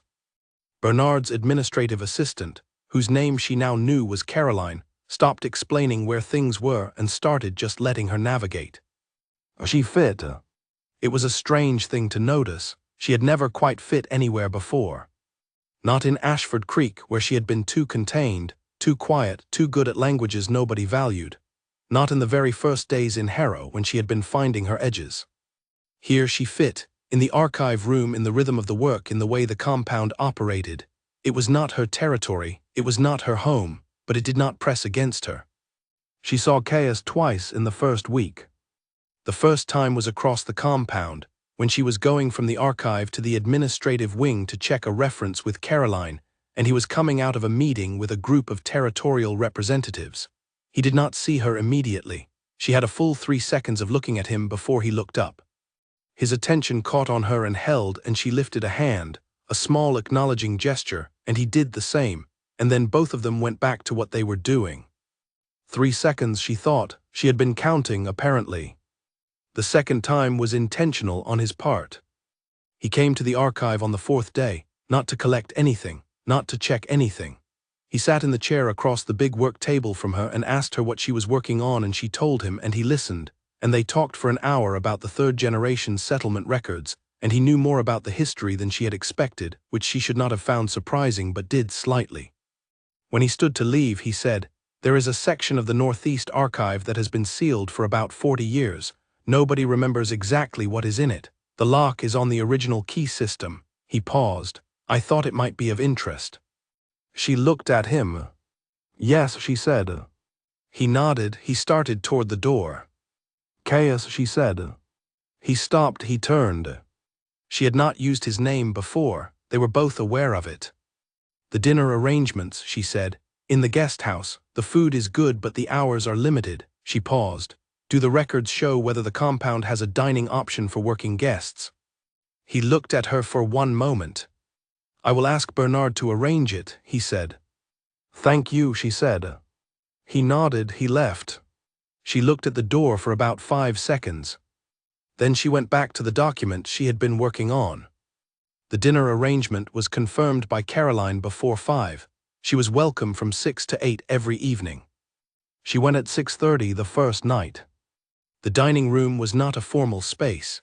It was a large room off the main kitchen with long wooden tables and the kind of quiet noise that came from people who worked together eating together. She found a spot, was brought food without having to ask for it, and sat. The food was very good. She ate and read and let the noise of the room be around her. She looked up once, without planning to, toward the upper windows visible from where she sat. One of them had a light on. She looked back at her food. She ate the rest of her dinner. She went back to the guest house and read until late, and went to sleep thinking about a sealed room in the Northeast Archive and what might be in it. He opened the sealed room on the 6th day. Bernard brought the key, which was an actual large iron key, the kind that belonged in a lock that had last been turned in a different century. They stood in the northeastern corner of the archive, Nadia and Caius and Bernard, looking at a door that was unremarkable except for being closed in a building where everything else was open. Bernard put the key in the lock. He turned it. The lock opened. Bernard pushed the door. It moved heavily, the resistance of disuse, and then it was open and there was a room beyond it, and the smell that came out was old paper and something dry and cool, the smell of things that had been very well sealed and were now, for the first time in 40 years, letting in air. Nadia stepped through first. She stopped just inside and looked at what was there. Shelves, floor to ceiling, 3 walls of them. And on the shelves, organized in a system she did not immediately understand but which looked, when she looked at it carefully, like the same organizational logic as the rest of the archive. An older room had simply been sealed and left when the archive expanded. She moved to the nearest shelf. She carefully lifted a document. She read the first line. She stood very still. Behind her, Caius came into the room. "What is it?" he said. She turned and held the document out to him. He took it, he read the first line. His expression changed in a way she had not seen before, something opening in it, something that was not quite surprise but was very close to recognition. "This is the original charter," he said. "Yes," she said. "The full founding charter," he said, "not the summary version, the complete text." "All 340 pages of it," she said, "if I am reading the index notation correctly." He looked at the shelf, at the rows of carefully stored documents. He looked at her. "Can you translate it?" he said. She looked back at the shelf. "Yes," she said, "it will take a while." "How long?" "Months," she said. "It is in the oldest dialect variant, and it is long, and it is important enough that I want to be careful." He nodded. He looked at the room. She looked at the room. Bernard was in the doorway, looking in at both of them. "I will need better lighting," Nadia said. "Done," Bernard said. "And a work table in here, a real one." "Done," Bernard said again. She turned back to the shelf. She looked at the rows of documents and thought about months of work, about 300 years of history sitting on these shelves, waiting to be understood in a language that more people could read. She thought, "You are exactly where you are supposed to be." She thought, that is not the same as having chosen it. She thought, actually, she had chosen it. At every step, she had taken the commission. She had signed the contract, she had come back, she had asked for the dinner arrangement, she had come into this room first. Choosing was not always a single moment. Sometimes choosing was 100 small decisions that added up to something you only recognized as a direction when you turned around and looked back. She turned. Caius was still in the room. Bernard had gone, presumably to find a better work table. She and Caius looked at each other in the sealed room with its 40 years of waiting and its 300 years of documents. "I am not leaving at the end of this stay," she said. He looked at her. "Not necessarily," she said. I will still go back to Harrow, but I will come back more often if the arrangement allows it. He was quiet for a moment. The arrangement allows whatever you need, he said. She nodded. She turned back to the shelf. She reached up and carefully took down the second document in the sequence and carried it to the small reading table by the door. She opened it. She began to read. Behind her she heard him leave. The door stayed open. Light from the corridor came in.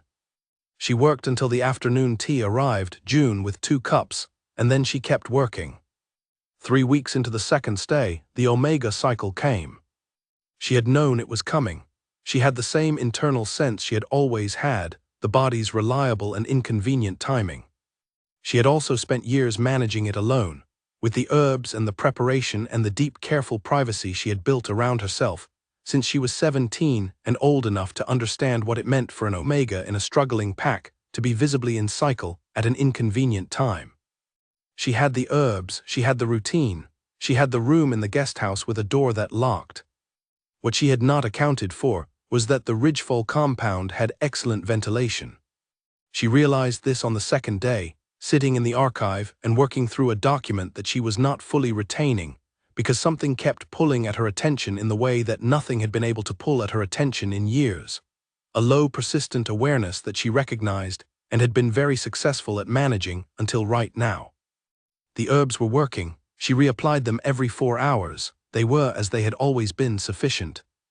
The difficulty was that sufficient meant managed, not removed, and managed still meant something was present if the conditions were very specific.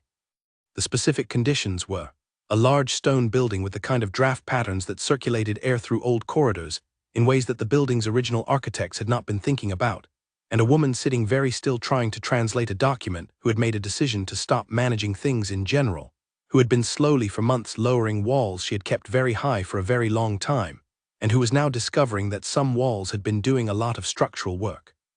She held very still. She packed the document into its protective sleeve. She walked to Bernard's office. Bernard looked up. "I need to work from the guest house for a few days," she said. "Can you have the next batch of documents sent there?" He looked at her. He understood the world they lived in. He was, she had understood for some time, a man of considerable discretion. "Of course," he said. She went back to the guest house. She locked the door. She sat at the small desk by the window and opened the document she had brought with her and worked through it steadily, reapplying the herbs every 4 hours, drinking a great deal of tea, taking the long, deliberate walks around the perimeter of the guest house garden that the building's landlord had never questioned, and being, in every way she could manage, fine. She was fine. She was sitting at the desk on the 3rd evening, working through a passage about territorial water rights, when she heard the knock at the door. She knew who it was before she answered. She knew the way you knew things when your whole body had spent 3 days reading the world at a different frequency. She put down her pen. She went to the door. She opened it. Caius was standing in the corridor. He was not wearing his formal clothing. He had a coat on, like someone who had walked from somewhere. His expression was very controlled in the way that controlled expressions were the most revealing. She looked at him.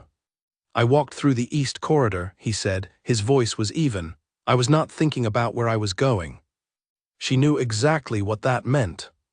"How long have you been in the corridor?" she said. "About 20 minutes, he said. She looked at him.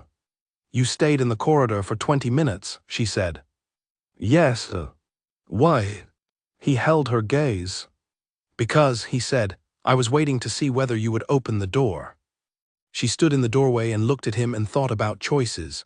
The 100 small ones that added up to a direction when you turned and looked back, the border she had crossed by accident, the gate that had been opened, the commission she had taken, the contract she had signed, the archive room she had entered first. "Come in," she said. He came in. She closed the door. They stood in the small room with its desk and its books, and its window showing the dark outside.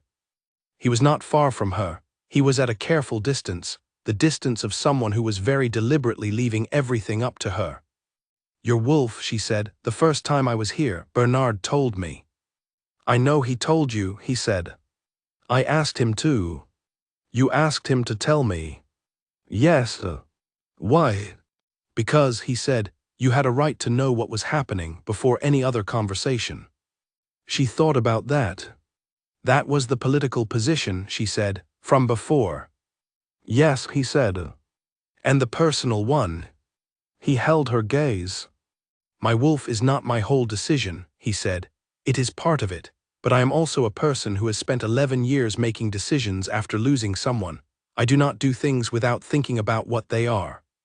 She nodded. And what is this? She said. What do you think it is? He was quiet for a beat.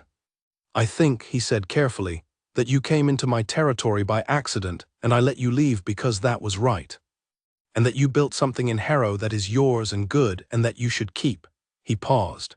And I think you are standing in a room you chose to be in, and I am standing here because I walked through the corridor and stayed in it for 20 minutes, and what either of those things means is something that I am willing to find out slowly. She looked at him. The awareness that had been building for 3 days, the thing the herbs had been managing but not removing, was still there. She was not going to pretend it was not. She was also not going to let it be the only thing in the room. I do not want to be arranged, she said, by anything, by anyone, including a wolf bond. I know, he said. I left a life full of arrangements, she said. I am not building a new one. I know, he said, that is not what I am proposing. What are you proposing? She said. He held her gaze. Time, he said, honesty, your choice at every step. She stood with that. Then she closed the distance between them by half, not all of it, half. She looked up at him. Slowly, she said. Yes, he said. She reached up and put one hand flat on his chest, not reaching, just placing, present. He placed his hand over hers, light, careful. They stood there. The compound was quiet outside. The winter dark was thorough and complete. Somewhere in the Northeast Archive, 300 years of history sat waiting to be read. She breathed in. She breathed out. She was not running. For the first time in a very long time, she was not running. She left at the end of the 3-week stay and went back to Harrow. This time, she did not look back at the window. She did not need to, she knew the light was there. She went back to the bookshop room, and the lavender on the windowsill and the Tuesday biscuits, and the satisfying work of a person doing what they are good at in a life they have built themselves. She wrote to him, he wrote back. They were not long letters, they were honest ones. She told him about the Founding Charter's water rights chapter, which she had finally finished translating, and which was either a brilliant piece of territorial logic or the longest argument about rivers she had ever read, possibly both. He told her the Northeast Archive was now its own designated project within the administrative budget, and that Bernard had, without being asked, hired an assistant archivist to help with cataloging. She told him about the lavender. He sent back a note that said simply, good. She told him nothing she was not ready to say. She said everything she was. The weeks went, they accumulated. She went back to Ridgefall for the 3rd stay. She went back for the 4th. She worked through the charter and the settlement records and the 100 small documents that had been waiting in the dark for someone to read them. Between stays, she had the room and the bookshop and the biscuits. During stays, she had the archive and the work and the evenings where sometimes there was a knock at the guesthouse door and sometimes there was not, and both were all right, and the choice was always hers. She had a lavender on every windowsill now. Her apartment in Harrow, the guesthouse in Ridgefall, small green things, growing. The Founding Charter took 7 months. She finished the final page on a Tuesday morning, which felt appropriate. She read it through once carefully, checking her work. The last line of the original Ridgefall Charter, in the oldest variant of the dialect, translated into modern standard as, "What is built with care and patience will outlast what is built with force."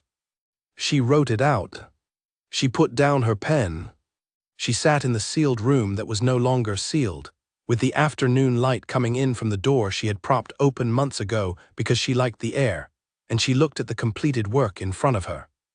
She thought about what she had built. Not just the translation, the whole of it, the room above the bookshop, the work, the slow, careful accumulation of a life that was hers, the letters, the evenings, the choice at every step. She thought about how you built something that lasted, Slowly, with patience, with your whole attention. She thought about a man who had stayed in a corridor for 20 minutes waiting to see if she would open the door. She picked up her pen. She wrote a letter. She said, "I finished the charter. I think you should read the last line." She copied it out. She also said, "I am coming back in 4 weeks, not for the archive, for something else." She did not say what. He would know. She folded the letter and sealed it, and took it to the administrative wing to be sent. Bernard accepted it without expression, which meant he knew exactly what it was. She went back to the archive. She looked at the shelves. There were still documents here, more work to be done, months more probably. The kind of work that had no clean end because history did not have a clean end, it just went on accumulating, leaving records for the people who came later. She was one of those people. She had always been one of those people. She was beginning to understand something else now.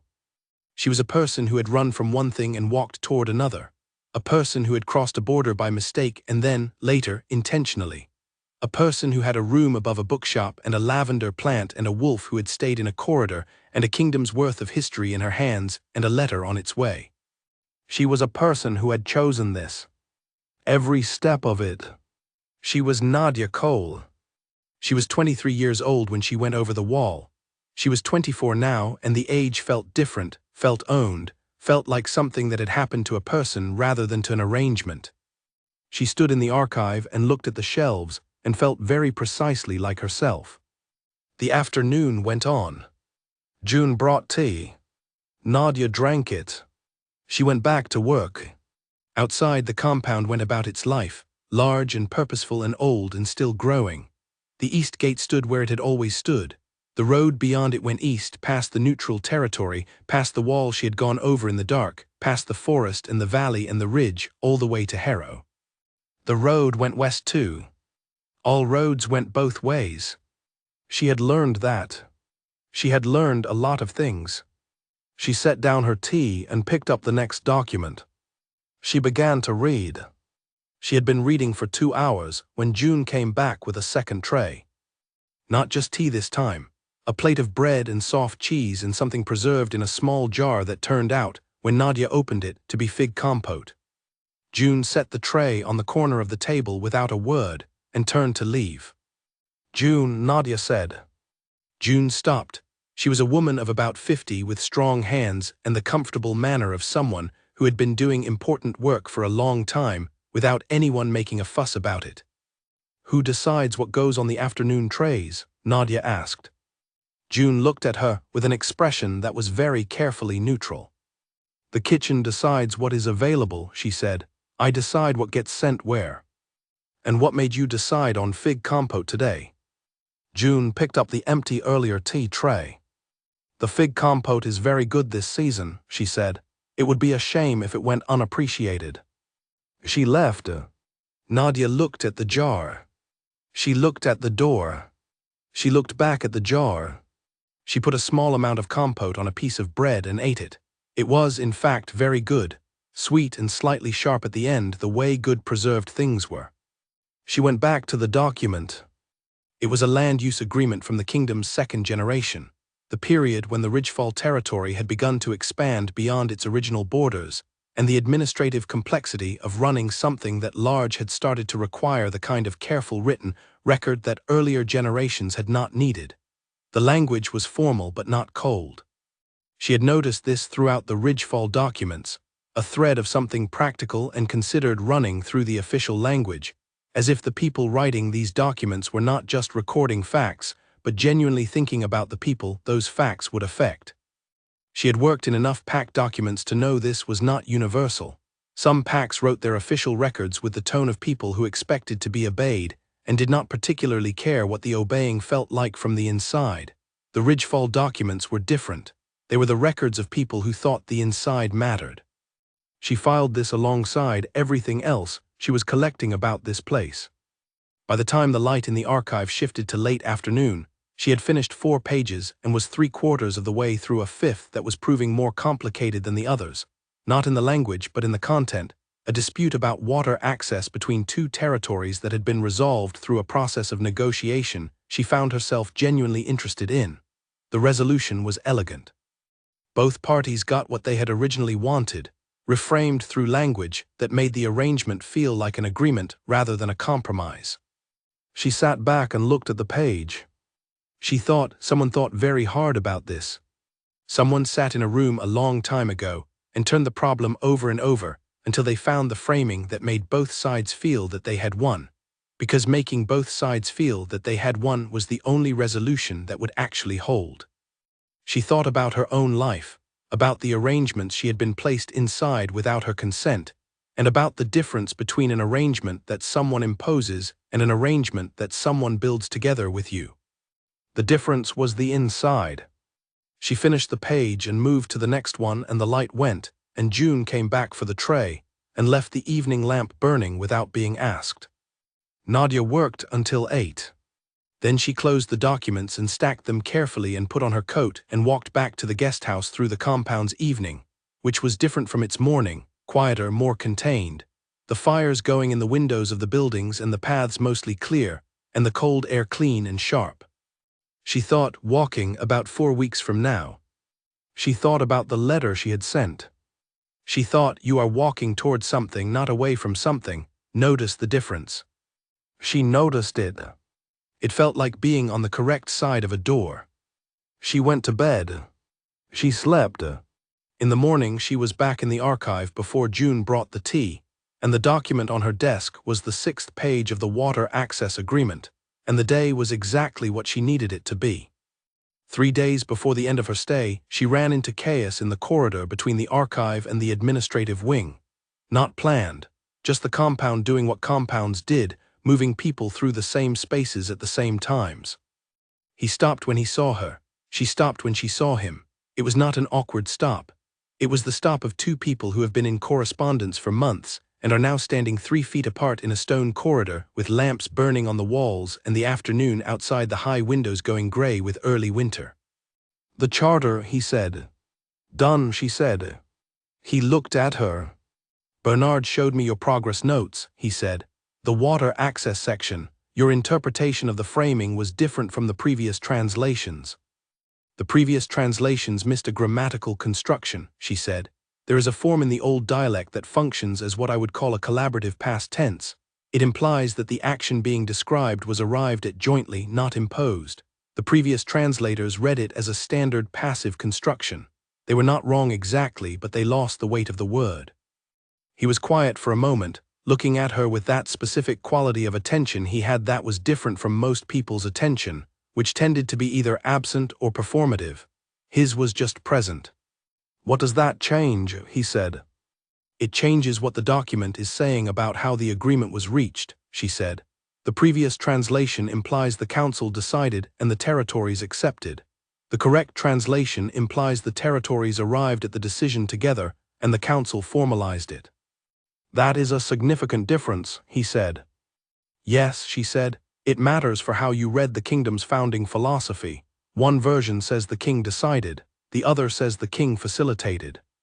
He held her gaze. Which is more accurate to the history? He asked. I think, she said carefully, that the people who wrote the founding documents wanted it to be facilitated, whether or not it always was in practice. The language was aspirational. They were writing what they wanted to be true so that the people who came after them would hold them to it. He did not say anything for a moment. That is, he said finally, a very useful thing to understand. She looked at him. I thought so, she said. They stood in the corridor for one more moment, neither of them moving.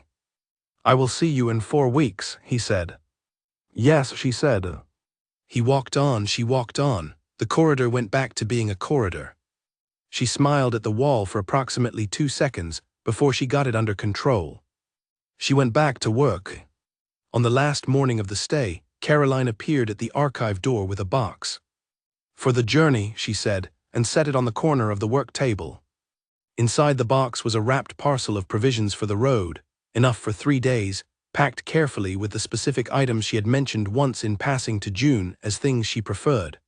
There was also, tucked into one corner, a small paper bag from the kitchen that turned out to contain 3 portions of fig compote sealed in wax paper. She looked at the box for a long moment. She looked at Caroline. "Tell June thank you," she said. Caroline nodded and left. She packed the box into her travel bag with everything else carefully, and she walked out of the archive for the last time on this day, and through the compound's morning, and through the visitor gate, and down to the town where the coach was waiting. She got in. She put the bag above and her book open on her lap, and looked out the window as the compound disappeared behind the ridge. The road east stretched out ahead. She opened her book. She read 2 pages. She retained both of them. The coach traveled through the morning and into the afternoon, and she watched the landscape change from the old pack interior to the broader mixed country between territories, and then gradually toward the east and the city. She thought about 4 weeks. She thought about the difference between going somewhere and returning somewhere. She thought she was beginning, for the first time in a very long time, to understand what returning felt like. She read her book. She ate a piece of road bread with a small amount of fig compote from the wax paper packet. It was exactly as good as she remembered. The city came into view on the 3rd day in the late afternoon, Harrow with its lights coming on and its particular smell of stone and market and river. She looked at it from the window and felt the thing she had been slowly learning to feel when she looked at it. Home. Not the only home, not the final home, but home. She got off the coach with her bag and walked the familiar streets to the bookshop and up the stairs to the small room and put the bag down and stood in the middle of it, and looked at the lavender on the windowsill and the 3 books on the shelf, which were now 7 books on the shelf, and the small table where she worked in the evenings and the window that looked out at the alley. She had come back to something. She thought, this is also a kind of beginning. She thought, you have been building this for months, and you did not notice that was what you were doing because you were too busy doing it. She noticed it now. She put the kettle on. She sat at the table and looked out the window while the water boiled and the alley below went quiet for the evening, and the sky above the roofline went from gray to dark to the particular dark of a city night that was never fully dark because of all the lights. The kettle boiled, she made tea. She sat.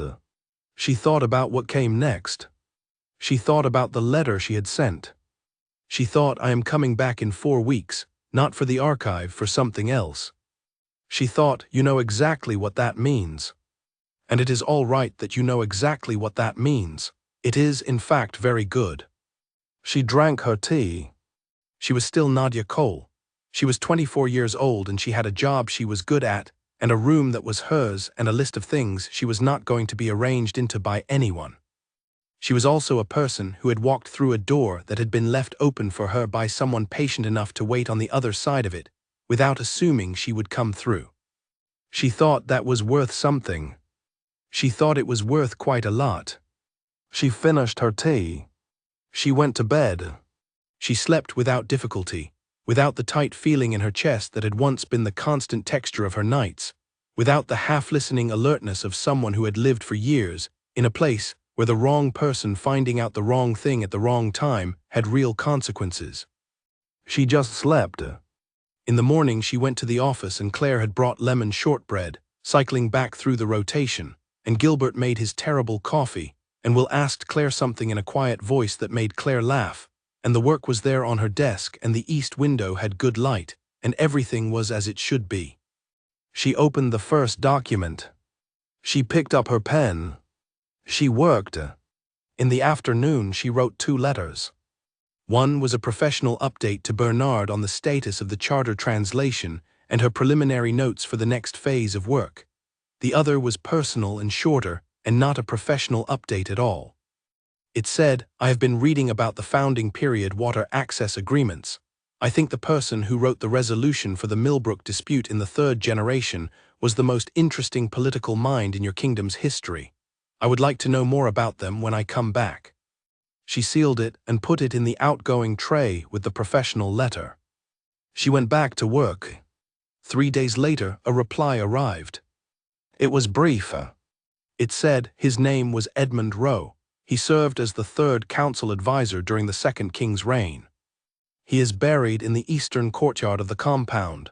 I can show you the grave when you come back if you would like to see it. She read this 3 times. She thought about a king who knew where his kingdom's most interesting historical thinker was buried, who thought to offer to show her. She thought about patient. She thought about time and what you could do with it when someone gave it to you properly. She wrote back yes. She put that in the outgoing tray too. She went back to work. 4 weeks moved forward the way time moved, one day at a time, which was both slower and faster than you expected, depending on the day. She went to the office, she translated, she had dinner with Ruth, she read. She walked sometimes when the weather was reasonable, through the parts of Harrow she had not yet explored, the quieter streets and the old market quarter, and the park along the river that was stripped bare in winter but still worth walking in. She thought about the life she was living, and whether it was what she had imagined when she had packed her small bag in the dark and gone over the wall. It was not, it was much more specific than anything she had imagined. She had imagined a general freedom, a general absence of arrangement, a general being nobody that felt like relief. What she had instead was very particular, this specific room, this specific work. These specific people, Claire and Gilbert and Will and Paul and Ruth, and Cecily Marsh, who had sent one last brief note in the final week saying simply well done. These specific letters, going back and forth between Harrow and Ridgefall with their careful honesty and their details, and the thing underneath the details that neither of them had yet said out loud and both of them knew was there. She thought, you did not plan for this, you could not have planned for this, you planned for escape and what you found was direction. There was a difference. She understood the difference now in her body, the way she had once understood the difference between running from something and running toward something only theoretically, and now understood it the way you understood things you had lived through. Running from something made you fast and scared and exhausted. Running toward something made you something else. She was still figuring out the word for what it made you. On the last Tuesday of the 4 weeks, Claire brought pear and walnut biscuits, which was an unusual combination that nobody had expected to be good, and which turned out to be excellent. Nadia ate one and told Claire it was her best one yet. Claire looked pleased in the way people look when they have been working on something quietly, and someone notices. After work, Nadia went to the bookshop and found Henry in his back room with the clocks, as she often did when she came through the shop to get to the stairs. He had a small carriage clock on the workbench, and was doing something very careful to its interior with a tool that was tiny and precise. "Traveling tomorrow," he said without looking up. "Yes," she said.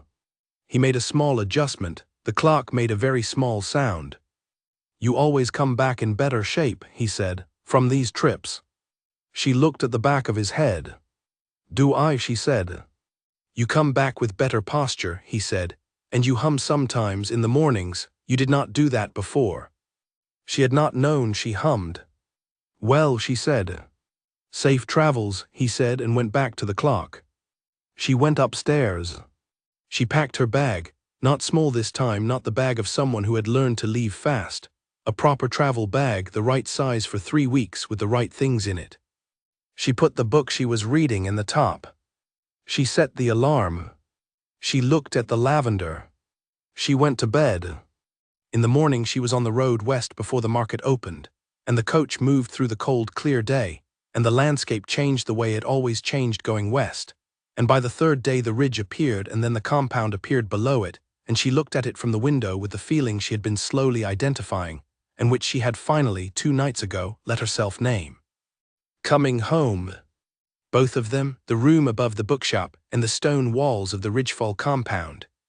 2 homes, not in competition, not one replacing the other, just both, and she moved between them, and both were real, and she had chosen both, and nobody had arranged either. The coach stopped at the town. She got out.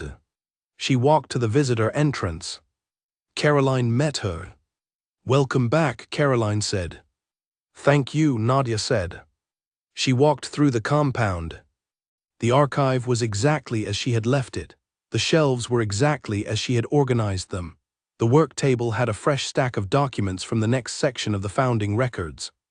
She put her bag down. She looked at the shelves. She looked at the work table. She looked at the door to the room that had been sealed for 40 years, and was now open and well lit and hers, in the temporary and specific way that workspaces became yours. She thought, all right.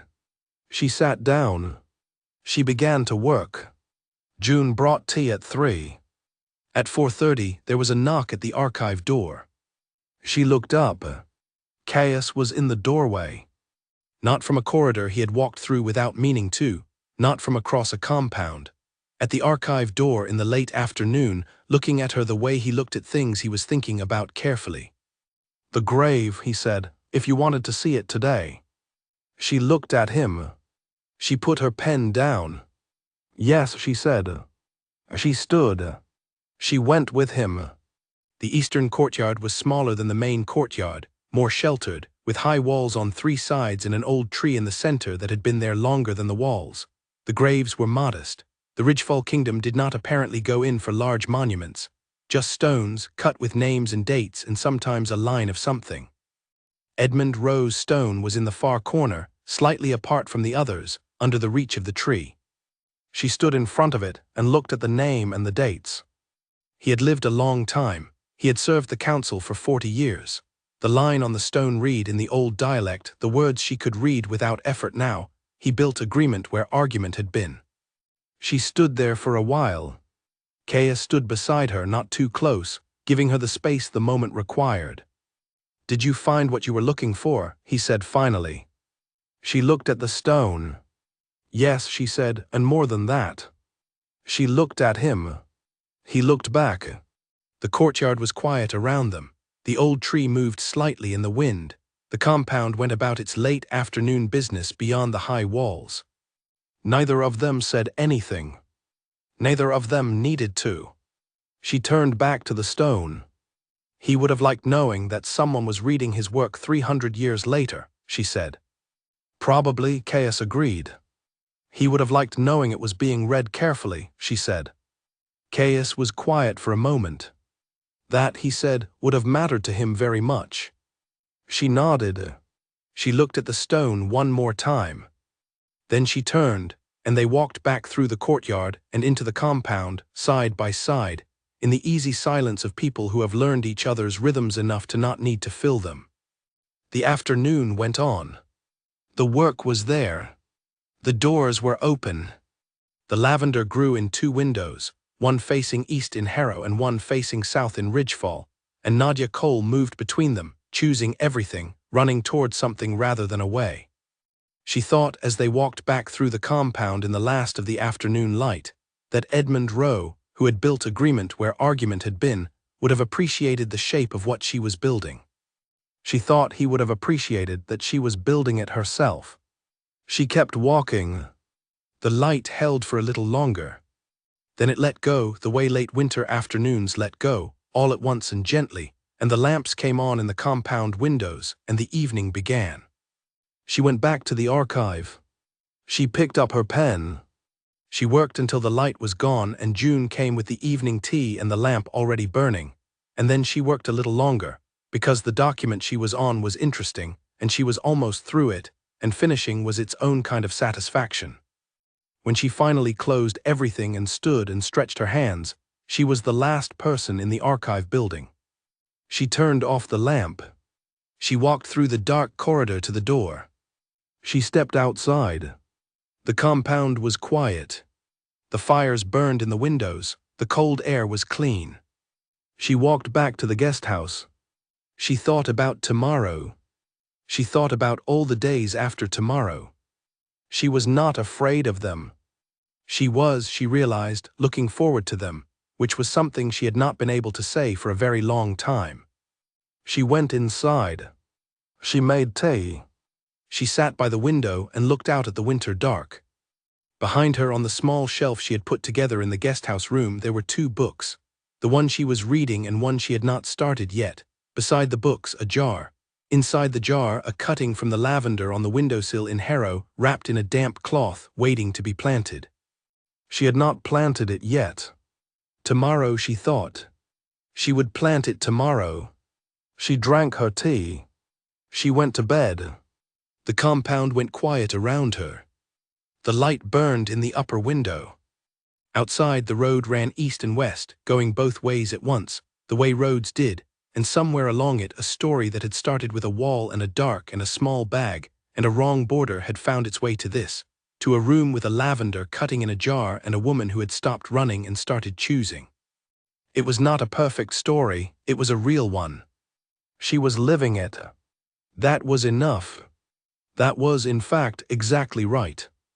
The lavender went into a small clay pot that Caroline produced from the supply room without being asked, which was, Nadia had come to understand, entirely typical of Caroline.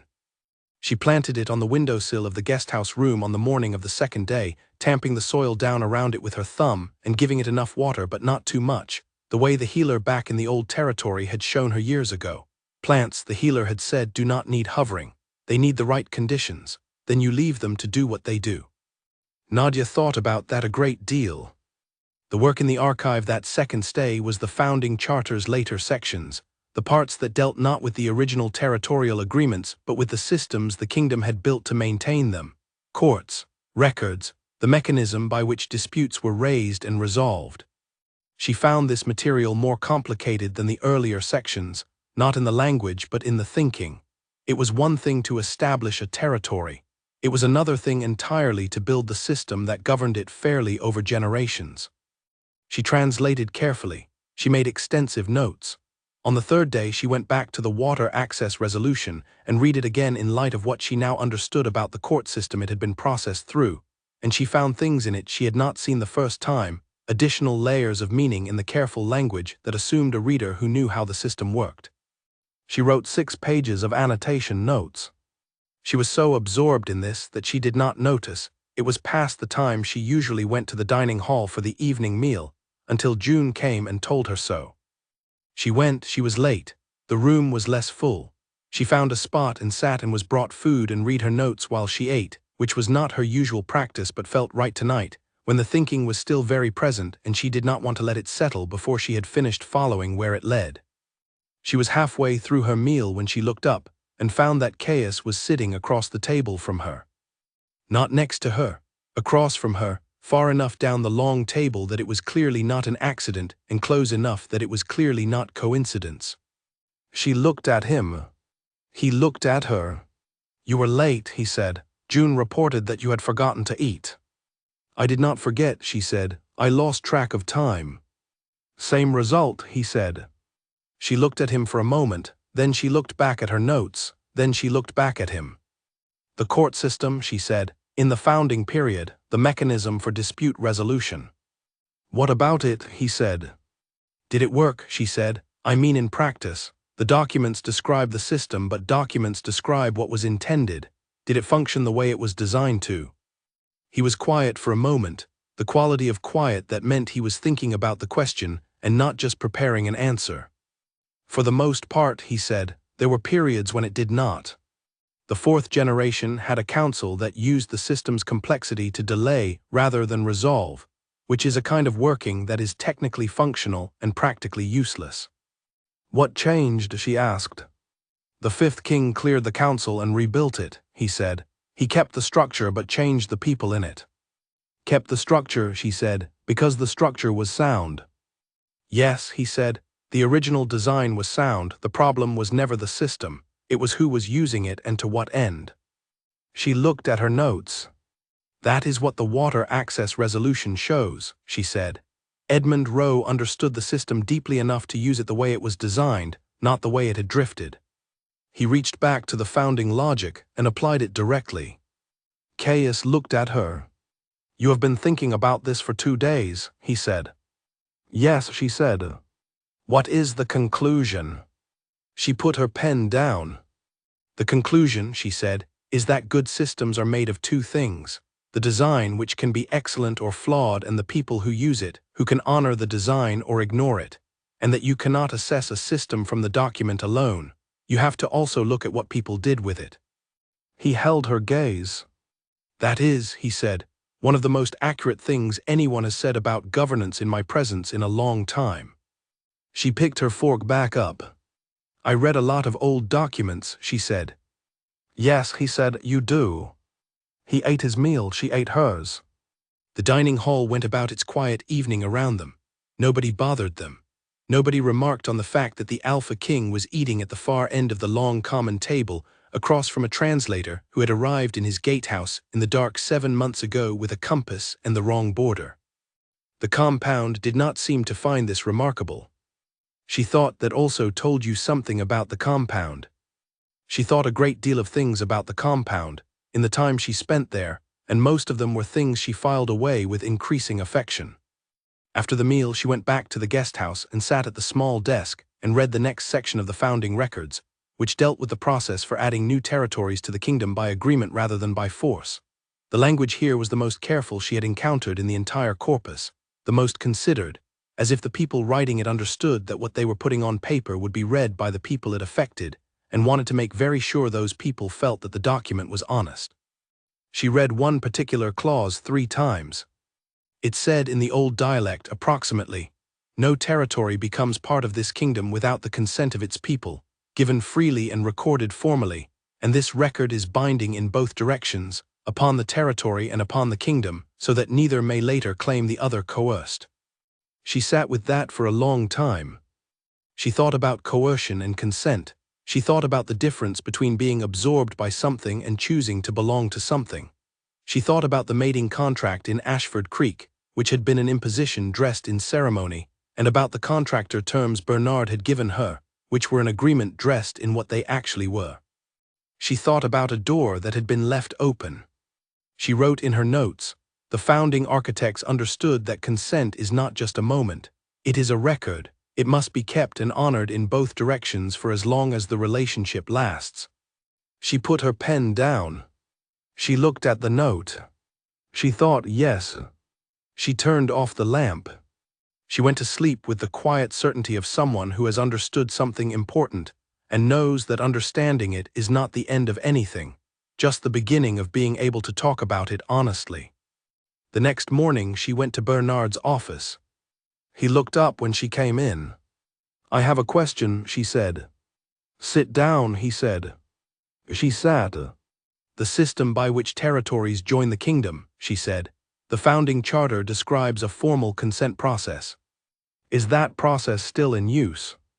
He looked at her with the expression that she had come to understand meant he was deciding how precise to be. "A version of it," he said. "The formal mechanism has evolved, but the core principle is unchanged. No territory is absorbed without consent."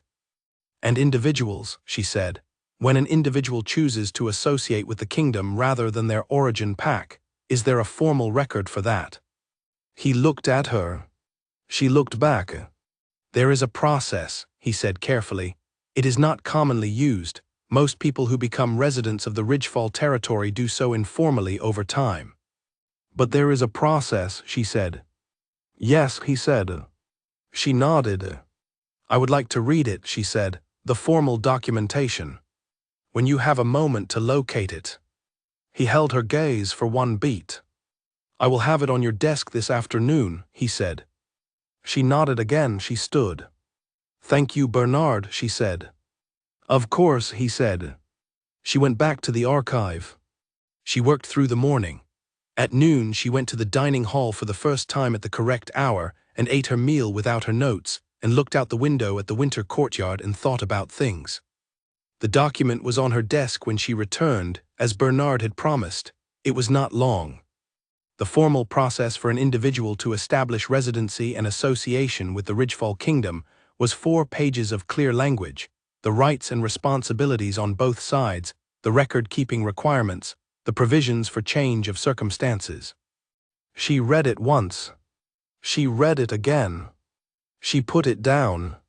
She picked up her translation pen and went back to the founding charter.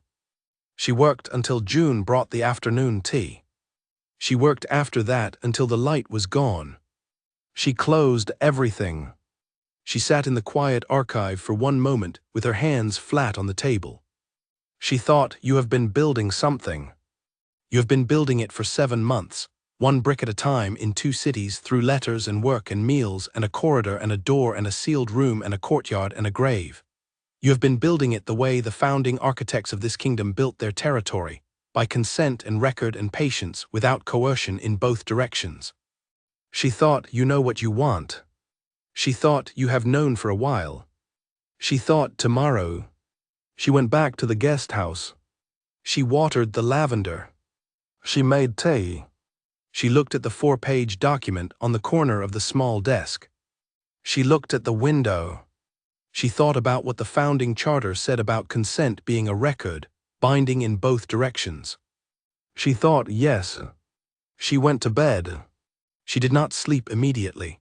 She lay in the dark and thought about all the things she was not afraid of anymore, and all the things she was still learning not to be afraid of, which was a different list and shorter than it had been a year ago.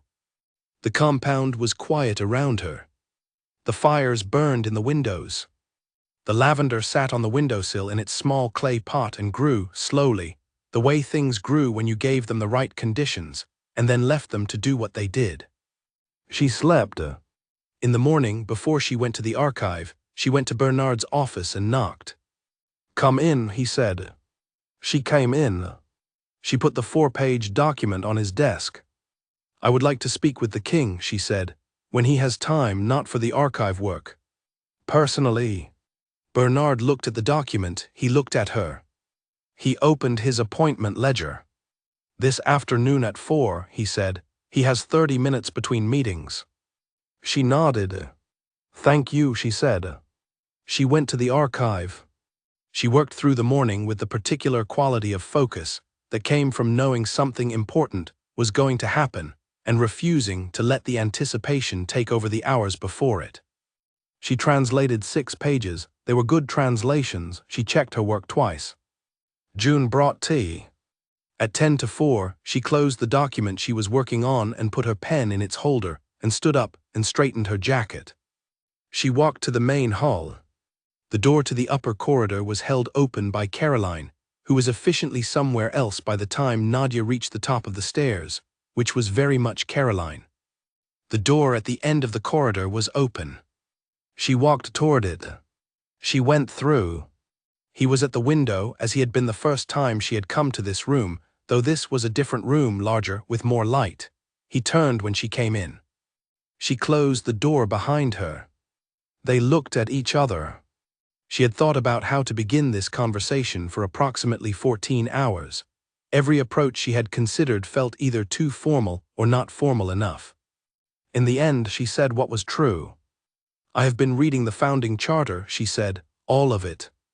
The whole 340 pages. "I know," he said, "you finished it." "Yes," she said, "and I have been reading the supplementary materials, including the process for establishing residency and association with the kingdom." He was very still. "I know," he said again. "Bernard showed it to me," she said. "I know that too," he said. She looked at him. "I want to tell you something," she said, "and I want to say it clearly so there is no ambiguity in either direction." "All right," he said. She breathed in, she breathed out. "I came into your territory by accident," she said. "You gave me a way out that was not coercion and not obligation. I took it. I built something in Harrow that is mine and that I am proud of and that I am keeping." She paused. "And I have also been coming back, not because of obligation, not because of the work or not only because of the work, because this place is becoming something to me and you are part of that and I am not going to pretend otherwise."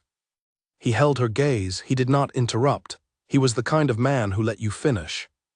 "I am not saying this because of a wolf bond," she said. "I am saying it because I have had 7 months to think clearly, and what I think clearly is that I want to be here. On terms I choose, in a way I choose. And I think you want that too, the same way I want it, which is with my full decision behind it and not because anything pushed me into it." She stopped. She waited. He was quiet for 3 full seconds. Then he said, "Yes." Just that, just the one word. She looked at him. "Yes," he said again, "that is what I want, exactly that." She nodded. She felt something settle in her chest, not the loosening of a constraint the way it had felt going over the pack wall, something else, the settling of something into its right place. "Then we should probably talk about what that looks like," she said. "Yes," he said, "we should." "Not today," she said. "I have to go back to the archive. I have 2 more hours in the water rights section and I want to finish it." Something moved through his expression that she had learned to read now, the thing that was not quite amusement but was very close to it and was warmer than amusement and was directed specifically at her. Of course, he said. Tomorrow, she said. If that works. Tomorrow works, he said. She turned to go. Nadia, he said. She stopped, she turned. He was looking at her with the expression she had been collecting for 7 months, the one that was steady and present and gave very little away except that something was, in fact, very much there. The founding charter, he said, the last line. She knew the last line, she had written it out herself. What is built with care and patience, she said, will outlast what is built with force. He nodded once. She held his gaze for one more moment. Then she went back to the archive. She finished the water right section. She went to the dining hall for the evening meal. She ate. She went back to the guest house. She watered the lavender. She sat at the small desk and looked at the window and thought about tomorrow. She was not afraid. She was, she realized, looking forward to it. She opened her book. She read. Somewhere in the main hall, in a room near the top, a light was on. It had always been on. She had stopped trying not to think about it some time ago. She thought about it now, directly, without apology, without pressing anything down. She thought that is someone who stays awake late because there is always more work to do, and because they have been doing the work alone for a long time, and because some habits are very hard to change, even when the reason for them is starting to shift. She thought, you understand that. You are also someone who has kept a lot of habits for reasons that are starting to change. She thought, tomorrow. She turned the page. She read. The night was quiet and cold, and the lavender was growing and the light was on, and somewhere east of here, a room above a bookshop waited with its own lavender and its shelf of books and its view of the alley. And she moved between these two things freely, by choice, and she was building something that would last. She could feel it. She was certain of it. That was enough for tonight. She closed the book. She turned off the lamp. She slept.